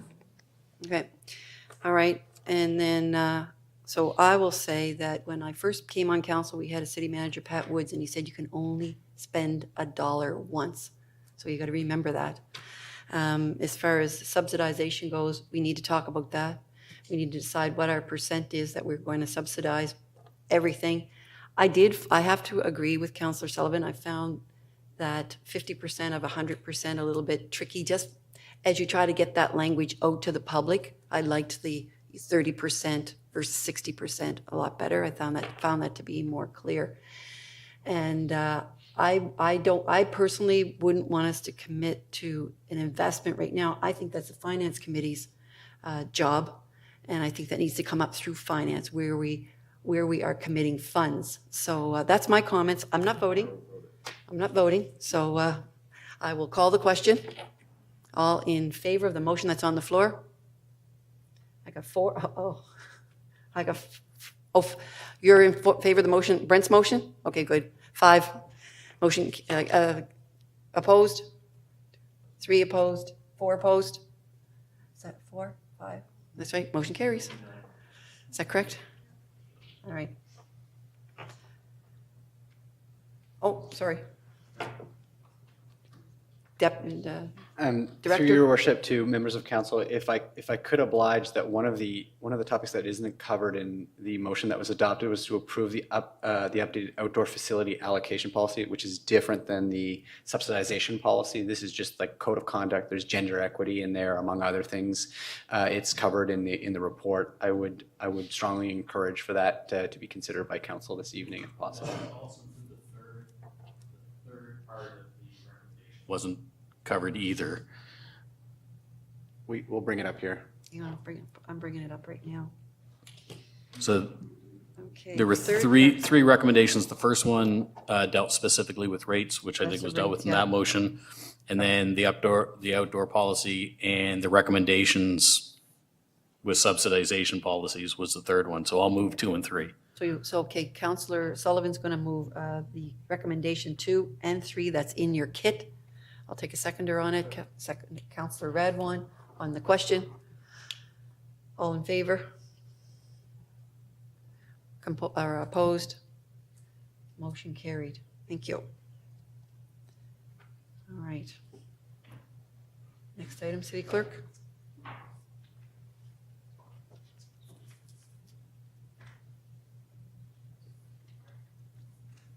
Thank you, Your Worship.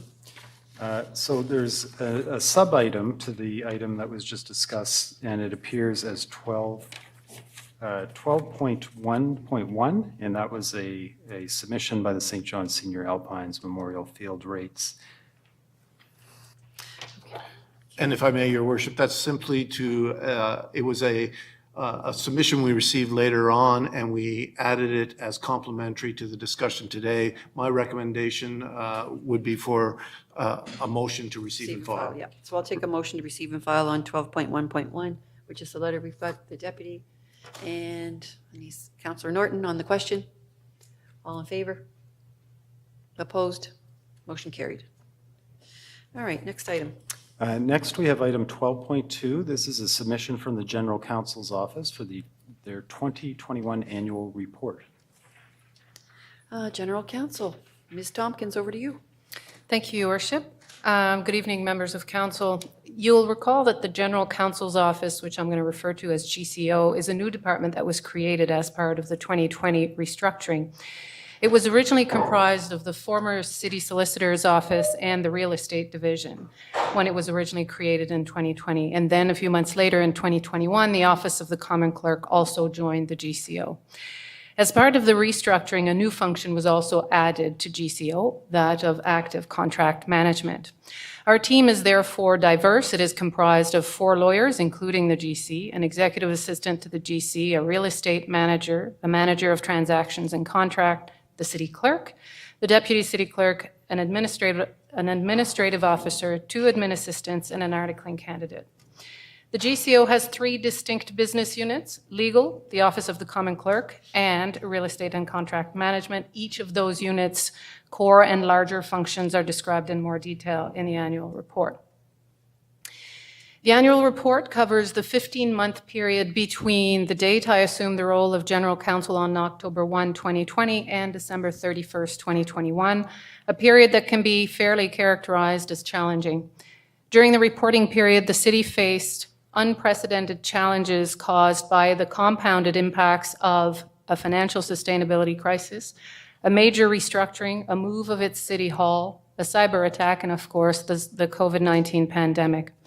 For the GCO, the reporting period was one where it had to not only grow its legs as a new department, but also, and more importantly, one where it had to evolve and adapt at an incredible speed. The focus for many months for our office was to maintain the local government function while our tools had been taken away by the cyber attack, and mitigate risks emerging from both the pandemic and the impacts of the cyber attack, while also performing our core functions and supporting and leading larger projects. The annual report is divided in 3 main sections. The first section is some form of report card, or something we call 2021 at a glance, and that section provides high-level data on our core functions. The second part of the report is titled Key Projects, and that section highlights some of the larger projects we supported or led on top of our core functions. And finally, new to the GCO is the results. The last section is the results of the very first GCO client satisfaction survey that was sent to all city managers. We're pleased to report that our overall rating, according to that survey, is 4.28 out of 5, not too bad. We are also pleased to report that the survey has identified 5 general areas for improvement in our office, of which we were already aware and were already working to address.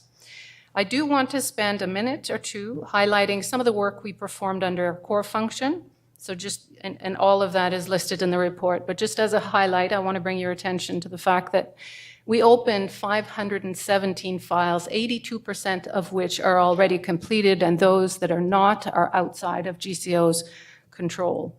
We wrote to you either in committee or in open session 67 reports, 43 of which were in some fashion related to growth. We closed 22 land transactions. We had a hand in 175 different agreements, some very complex, some not so complex. The city clerk's office supported 111 meetings for which minutes had to be prepared. The clerk also prepared 94 agenda packets to the tune of over 15,000 pages.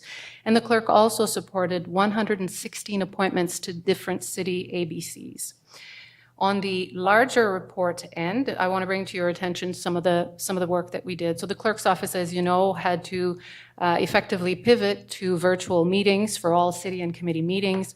And the clerk's office also held during the election period the candidates' information session and, of course, managed your swearing-in ceremony. In the GCO, or legal end and real estate end, we dissolved the parking commission in-house and transitioned the employees. We worked with surrounding municipalities to stand up Envision St. John. We facilitated the transition of transit operations to the city via private legislation and service agreement. We advised on and supported the development of a vaccine or test policy in the midst of the pandemic. In partnership with the CFO's team, we proactively managed the TCC operation agreement such that it generated significant budgetary improvements. We commenced implementation. This is something very exciting for our office. We commenced the implementation of illegal operation and contract management software. And of course, we retained breach counsel early on in the cyber recovery and provided instructions to breach counsel and supported the insurance claim related to the cyber attack. You will note that our annual report does not contain a financial reporting section. That is intentional because the financial reporting is done through the Finance Committee and the yearly budgetary process. The annual report is in the council package. I hope you've had a chance to review it, and with the caveat that it is not appropriate for us to discuss in open session the details of specific legal files, I will be happy, Your Worship, to answer any questions from members of council. Thank you. Thank you very much. That's quite the list. I love the 94 agenda packages with 15,000 pages in the last 15 months. Yes, with a team of 4, I might add, a Yes. very thin team in That the is clerk's office. impressive. So they I've did read great them all, work. though. I just want to guarantee you I have read them all. Does anyone have any questions for Ms. Tompkins in regards to that? Impressive, and it kind of does leave you without any questions. Sorry, the Deputy McKenzie, you have a question or? Thank you, Worship. General Counsel Tompkins, I want to tell you something. I've been on this council for 10 years, and this is the first report that I've had of this kind in all the time I sat on this council. This is actually amazing.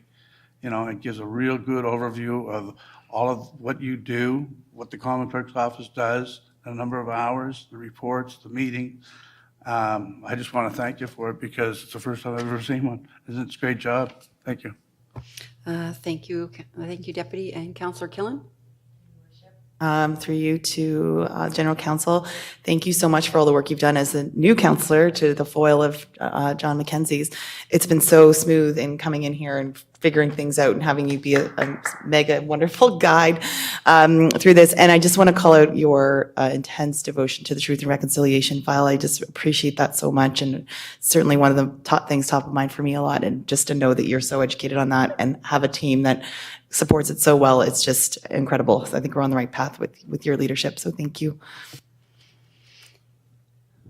Yes, it's been great. I think it's been wonderful for us to, I guess, get that snapshot of the complete workings of the office and all that it does entail. So it is great to have the report. Really appreciate it. All right, so I will take a receive and file then. Councillor Stewart and Councillor Ogden on the question. All in favor? Opposed? Motion carried. Thank you again. Next item. Your Worship, so under item 12.3, under business matters, we have a staff report with respect to annual FCM conference attendance. All right, I'm passing this over to you, City Clerk. Okay, well, this one's a very short and sweet report, but just to summarize, the 2022 annual conference for FCM is taking place in June 2nd to 5th in Regina, Saskatchewan. Previous practice of the city was to send its representatives, its 2 appointed FCM representatives to the conference, and you'll see the report details some of the costs. There's an option this year to attend the conference in a virtual format as well as attend in person. So this report is seeking council's guidance on how many people it wishes to send and which option in terms of attendance. Okay, so I have Councillor Harris, who is the FCM rep, up first. Thank you, Your Worship. I just wanted to speak to this real quick. I know that in the past, this would have been a no-brainer because there was no virtual options. on the table. But I also, and I know that the city has a budget line for council travel for this based on previous years, as Common Clerk has told me. It's my desire to go in person. And the reason for that is because from what I understand, I've talked to a councillor, a friend of mine who's a city councillor in St. John's, Newfoundland, as well as Sabine Dietz in Sackville, who's participated in these. And they say that, a lot of the learning and a lot of the support and the development happens in between sessions. There is obviously goodness that can come out of it, but you miss a lot of the opportunities to connect and talk more deeply on some of these issues. So I'd love to get at least one in person, and the earlier I think is more beneficial for me. But so that's my take. But other than that, that's my only thoughts, Your Worship. Thanks. Thank you, Councillor. I wouldn't say it was a no-brainer, and people can correct me if I am wrong. I've been in my 9 years to one, I think, parking and transit convention. We just didn't, a lot of times, didn't have the budgets for it, so a lot of times people did not go. Anyways, Councillor Sullivan, over to you. Thanks, Your Worship. I would make a motion that the 2 FCM reps be funded to go should they choose. And I think having attended, what Councillor Harris has said is correct. You learn in virtual sessions, your relationship build all the rest of the time. And, if we're sending 2 people to go build relationships in order to learn what we can and bring stuff back to the city, that will happen by them going. It won't happen by them attending on the computer. Yeah, okay. So council determine the appropriate attendance. So this would be for the appropriate attendance, I'm assuming at this one event. We wouldn't be making a policy or whatever. Okay, so, all right, so we have a motion on the floor to offer that to the two councillors who are the reps at FCM. The deputy? Yeah, Your Worship, the Deputy Mayor and Councillor Harris are both appointed by Council as representatives of FCM. Okay. And anyone else want to have a question, et cetera? I'll go back to you, Councillor Harris. Oh, sorry, I need a seconder. You need a seconder? Okay. Oh, yeah, Councillor Ogden's going to second it. Councillor Harris, then I guess over to you. Yeah, I was just curious, Your Worship, and maybe this is a question for Common Clerk. I know that when we talked, you had mentioned that every year before COVID, obviously, this was a common practice. Is it common for other councillors to get a chance? I mean, I know we got 5 new councillors around here. Maybe any of them are interested in going. I know the budget's limited, but is it common in previous years for other councillors to go and attend these? For FCM FCM specifically? Yes, so we do have a practice. I mean, it's hasn't been consistent year to year, but there's always a budget line. But there have been many years where our 2 representatives, sometimes only one, have traveled to FCM. So there's definitely a practice that the city's followed. Some years council chooses not to go. Some years it's been only the mayor, but definitely a long-standing practice of sending representatives. Okay, a deputy? Thank you, Your Worship. So this motion is authorization to send the 2 FCM. It doesn't, if I decide that I'd rather do it online, it doesn't take that option off the table for me. Okay, thank you. Okay, so we've got a motion on the table to offer, you've got an $11,000 budget, but that is it for these sorts of things for councillors. And so we've got a motion on the floor. So if there's no other questions, I'll call the question. All in favor of offering it to the 2 reps? Opposed? Motion carried. All right, we'll offer it to you. Thank you. Next item. Next item, Your Worship, was it's actually the other item from the clerk's office that was on the consent agenda is item 5.4. It's now going to be 14.1 as it was pulled from consent, and it's entitled Council Member Meeting Attendance Records. Okay, hold on for a second here. I'm just getting back to that in my committee of the whole kit.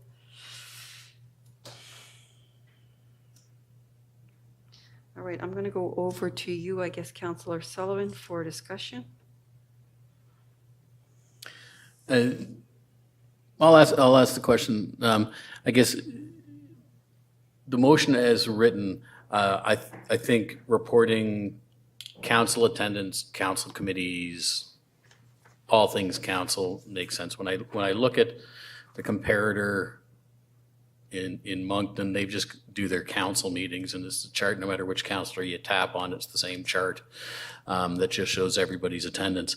I guess I need some more information with regards to ABCs and everything else. Like I know in the report it talked about the common clerk's office looking after all things council, and then the mayor's office looking after everything else. And when I think of everything else, I think that could be a lot of work because, for example, committees I sit on, St. John Energy wouldn't report directly into the mayor's office on my attendance. If I was on a subcommittee involved there, that certainly wouldn't happen. So I guess I would need to hear more about what the expectations would be around how that work. I just don't see it as workable. I need help there. Okay, City Manager, I'll toss that over to you then. Your worship, through you to the councillor. You are correct when you characterize that the ABCs will be a lot of work, a significant effort, because we don't actually control the ABCs. We don't take their minutes. We don't track attendance at ABCs. The ABCs do that themselves. So we would need to be able to chase down all of that data in order to report out on it. This item was referred to the city manager's office to find a solution to Councillor Radwan's suggestion. The solution we come up with is that the mayor's office would need to take on that work because categorically the city clerk's office cannot. They are already at beyond capacity. We have a statutory obligation to track council meetings and committee meetings. We do that. We report out on it annually. We can, with not too much more effort, report out on it more often through the open data portal that we suggest in the report. But the ABCs are a complete different beast. So the mayor's office would need to do that, but even within the mayor's office, you are correct to characterize that this would be some additional work. And I'll simply point out as the last consideration is that there's nothing in the Local Governance Act that mandates attendance at ABCs. Within the Local Governance Act, all required attendance numbers are related to councils and committees of council. I'm not sure if that answers your question, but that's the background as to why we split it up, because the city clerk's office could not take on the efforts required with the ABCs. Thank you. Thank you. I'll go to Councillor Lowe next. Where, if you're sick, what does that come under? And if you have, like, for instance, I had a PAC meeting with the committee, the market committee. I can only go to one. I can't go to both. So do I get marked not going to the other one? It's not fair. I mean, like, I read the example they got here. And if you are sick, do you bring a note in from the doctor that says you're sick? I hear you, Councillor, that it's lacking context, so I don't I mean, disagree. I definitely don't think this is fair. I don't really, well, maybe I do know the reason. But I mean, there's got to be other categories, like who declares whether you're sick or not to attend a meeting? People can see the ones here, PACs on, can see PAC, can see council. I don't know. I just don't think there's, if you're going to do it right, you better fill out another 15 categories for the different things that can be wrong with you. Thank you. Thank you, Councillor. Councillor Harris? Thank you, Your Worship. Well, we certainly know Councillor Hickey's not sick, so he gets marked absent, to your point, Councillor Lowe. I just look at this, Your Worship, and I think it's a no-brainer. I mean, I get that there's a little bit of details, but to me, it's one email that you send to all of the people that keep minutes. You know, I'm not obligated. I don't sit on many committees. I sit on three, and then I attend as many ability advisory committee meetings as I can. I'm not going to show up there, I would assume, but for your office, Your Worship, I would assume it would be a simple email to all the groups saying, hey, can you send me your minutes? And a little bit of a fact-finding exercise to go back over the few months to find out who's been where, when. But I mean, I think it's something the public deserves to know on some of these fronts. I get Councillor Lowe's point. We can't be draconian about it. But at the same time, what's our report card as counselors, you know? I try to record everything I do in a spreadsheet, and that goes on a website that you can click on. But I'd love to think that we want to give people that accountability measure where we can, as long as it's not crazy. And I don't think that's what Councillor Radwan's calling for, but I see your light on, Councillor, so I'll pass it back to you. I'll go to the deputy mayor next. Thank you, Your Worship. I have no problem, taking attendance for meetings. I missed over 10 years, maybe 2 meetings. That's not my issue. My issue is the same as Councillor Lowe. If I have to take my wife to the hospital and I'm going to be half an hour late for a meeting, am I doing the responsible thing by being a half an hour late for the meeting, or am I being responsible to my wife? And where does it indicate it here? Okay? So, I mean, there's things in life that happen, and as good intentions as you have, you're not going to make all these meetings, or you're going to be double booked. And if there's no explanation in here, the average citizen that just looks at this is going to say, gee, he's been sick for 5 meetings. Yeah, but you didn't know that he had cancer because it's not in here. Maybe he doesn't want it in here, but if there's an opportunity to say seriously ill, at least that's an explanation. I think there's some context missing in this, and although I'm good with the concept of attendance, I know that we already reported out. It's on all of our meetings. It's certainly accessible to those that want it. I'll support it if that's what you want, but I want more context around it, and I know that means more work, a lot more work, but if it's a priority, it's a priority. I personally think that, we should have something online that says, what kind of motions are my counselors making, and are they successful? Are they meaningful? Are they value? Let's put that on the website. Let's evaluate our counselors to that kind of a status bar. But I'll definitely support it, but I'm telling you, if we don't have the proper context around it, it's going to be hurtful for a lot of people, because you can be healthy 1 minute and the next minute not so much.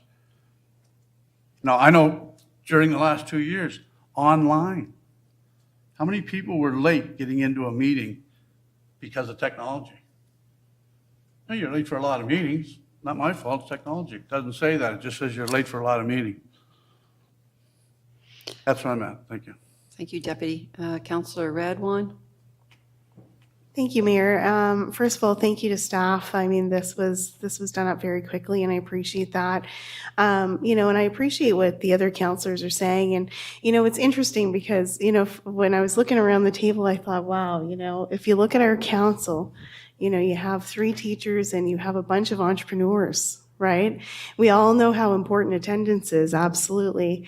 And when I was running in the election, I remember citizens saying to me, well, you're only going to have 2 meetings a month. And I thought, wow, they have no idea what's going on. So that's part of how this kind of came together. Like deputy, for example, you're going to everything that you can imagine. I go to an event and you're there. I think it's really important for people to know that you're trying to attend everything that you're trying to do. And so, and I really have appreciated seeing when people are really trying to be in attendance. Now, with that said, I think that anybody reasonable in the public eye or in the public would look at this and think, well, of course you can't, you're going to miss some meetings, right? Like that's just, life does happen. You could have a funeral to attend. There's many reasons that you can end up missing a meeting. But if there's continuous absenteeism, then I think that it also kind of sheds light on, this person's not even showing up.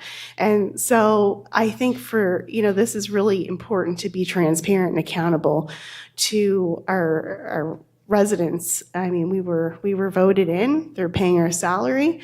And to be honest with you, the reason why I think this is so progressive is because most cities are doing this, actually. I appreciate that you know, the city has been doing many things that are open and transparent. And, you know, for example, the clerk's office, you know, they're doing some things and making sure that the openness and transparency is there. And so I really, really appreciate that. And I know I'm over on my time, but I just, you know, I would just want to say I appreciate that, but I think that's one step forward in the right direction. Thank you, Councillor. Councillor Stewart. Thank you, Your Worship. When Councillor Rodwan first presented this, I thought, really, this is so small on the scale that I don't care.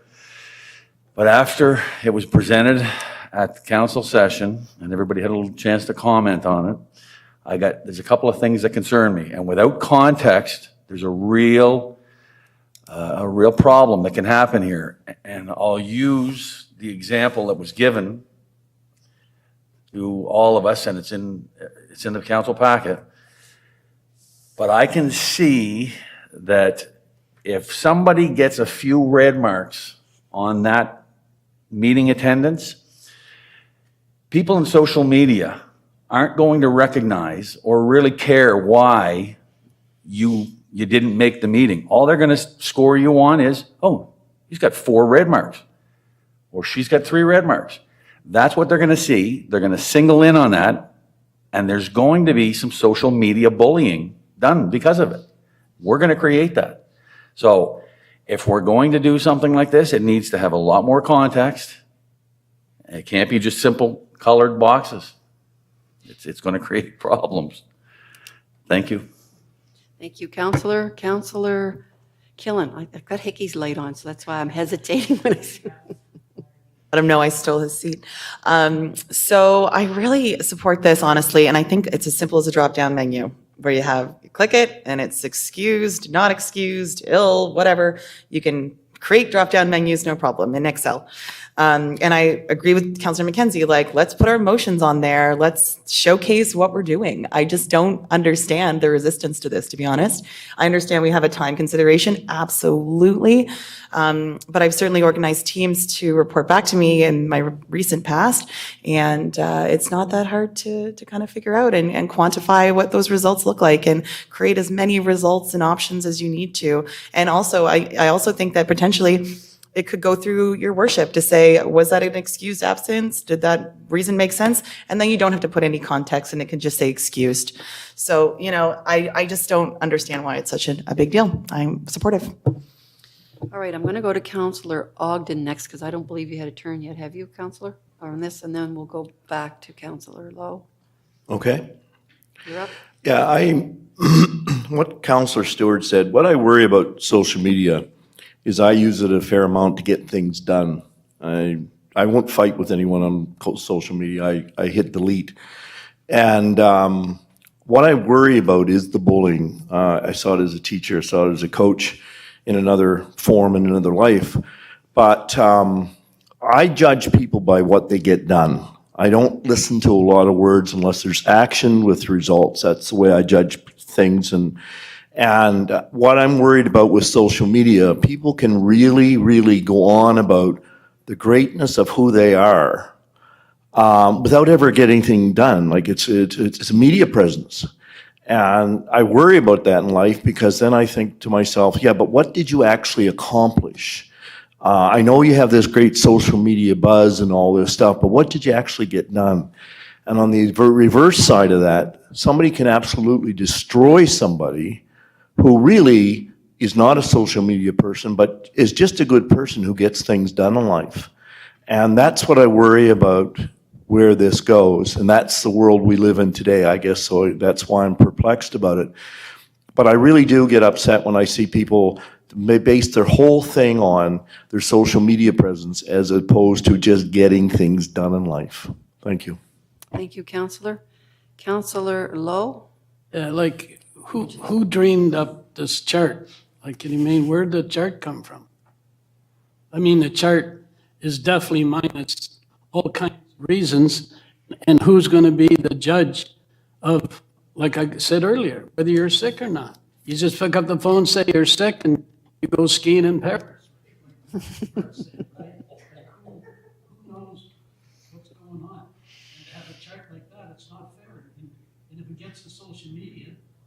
could get crucified. I mean, to me, the end result of the attending meetings will be when election comes again.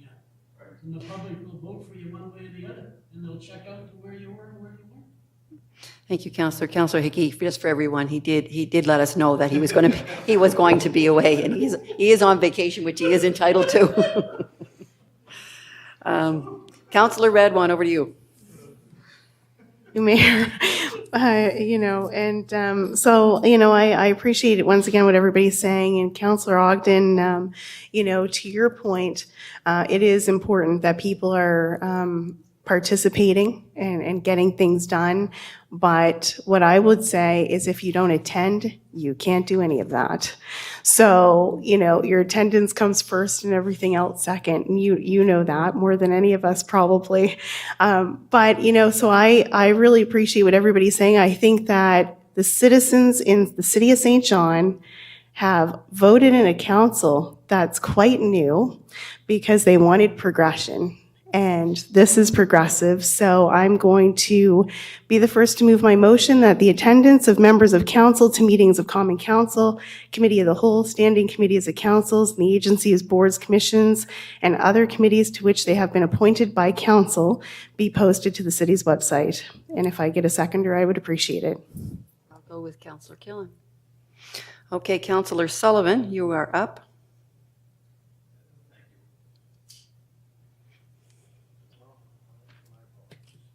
My assistant here is. No worries. Thank you, Your Worship. I think just a couple of quick points.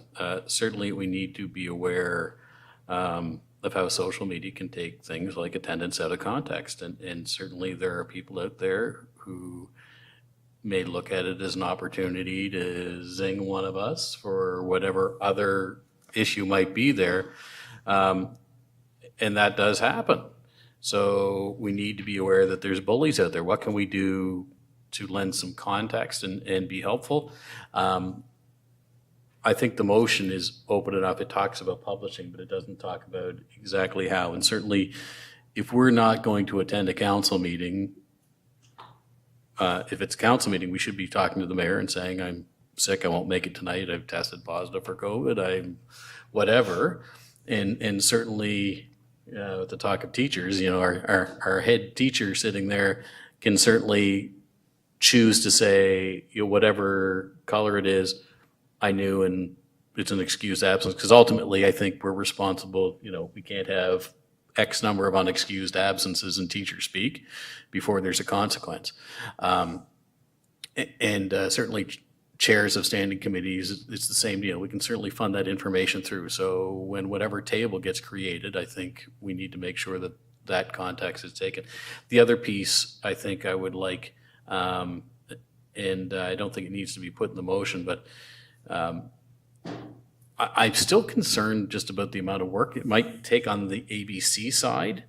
So when the mayor's office being tasked with it in the report, please, Mayor, if staff there are spending what you consider in your judgment an unduly amount of time having to wrangle and chase things around, please report that back to us so we can look at that. So with those two things noted, I'll support what's in front of us. Thank you. All right. Thank you, Councillor, and I appreciate that.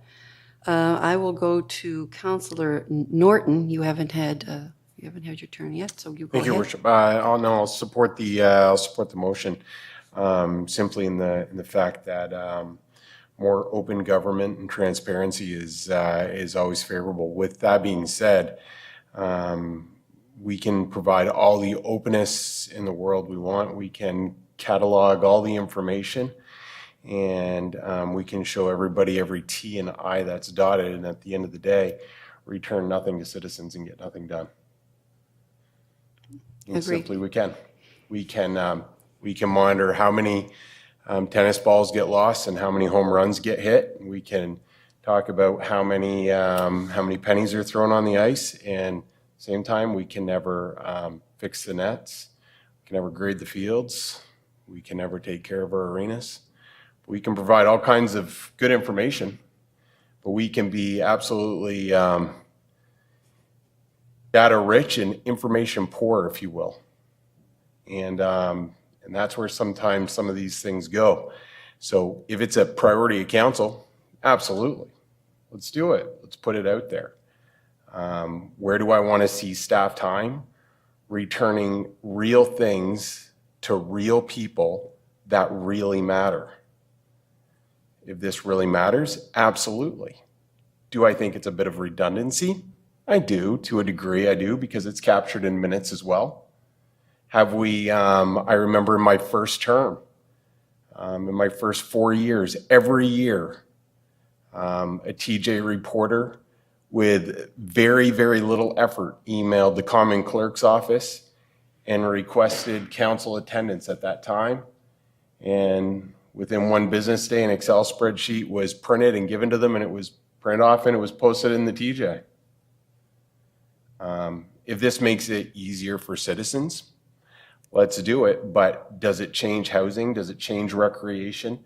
Does it change tax rate? Does it change water bills? Does it change street sweeping? Does it change road conditions? Possibly not. Is it a bit of virtue signaling? I think so, a little bit. And where does it stop? Who attended what chicken dinner? Who attended what function? Who attended what fundraiser? But this councillor will support it. Thank you. Thank you, Councillor. Councillor Ogden?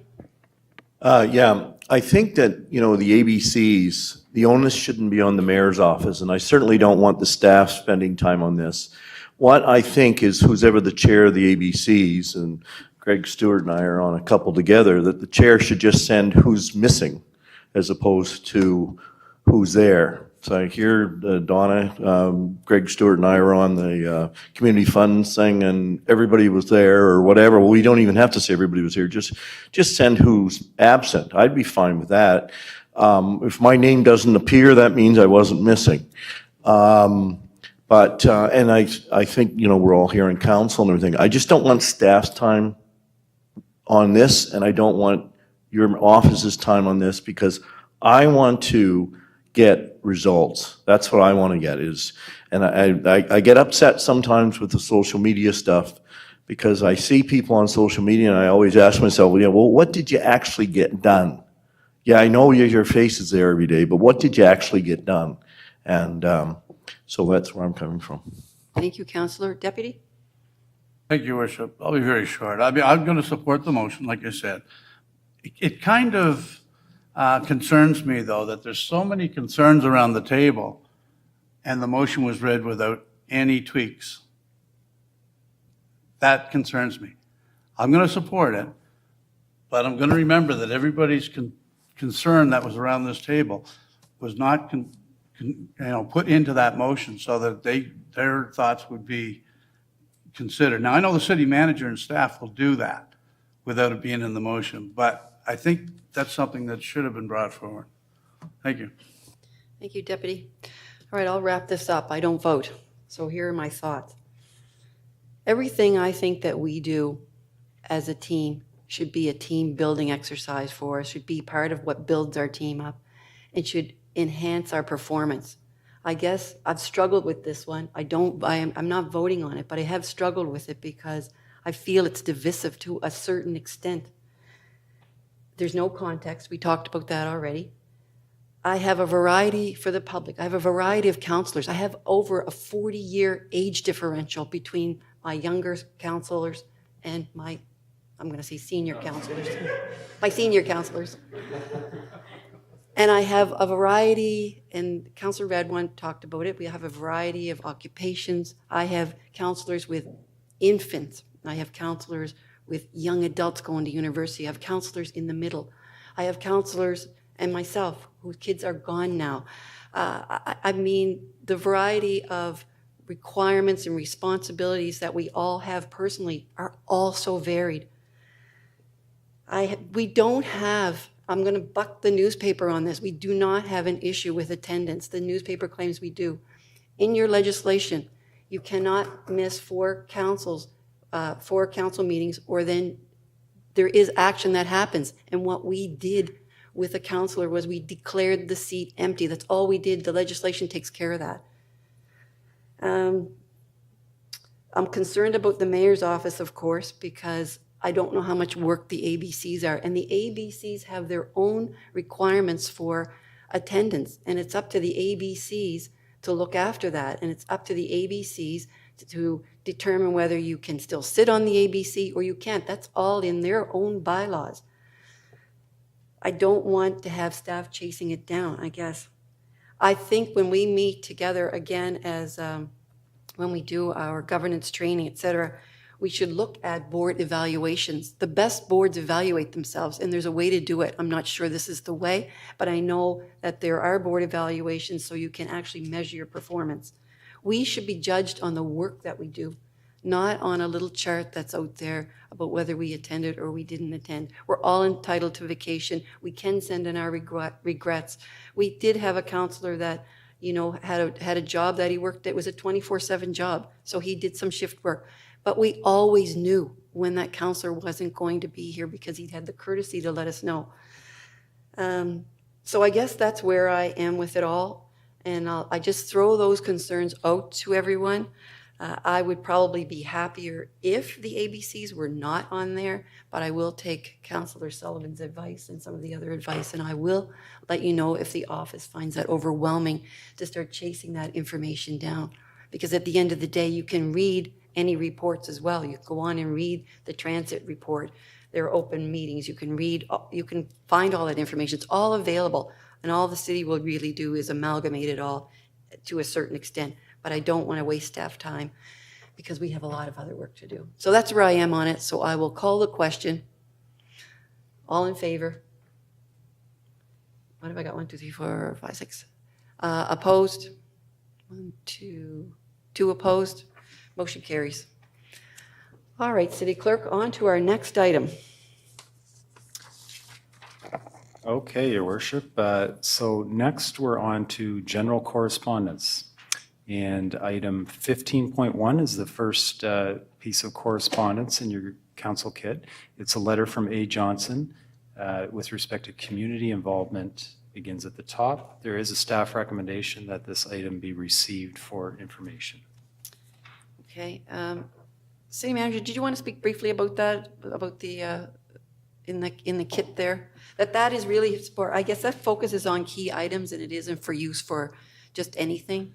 Yeah, Your Worship, since you asked, Shape Your City is designed as a public engagement platform for critical issues, key issues, important issues. It's both public engagement and awareness.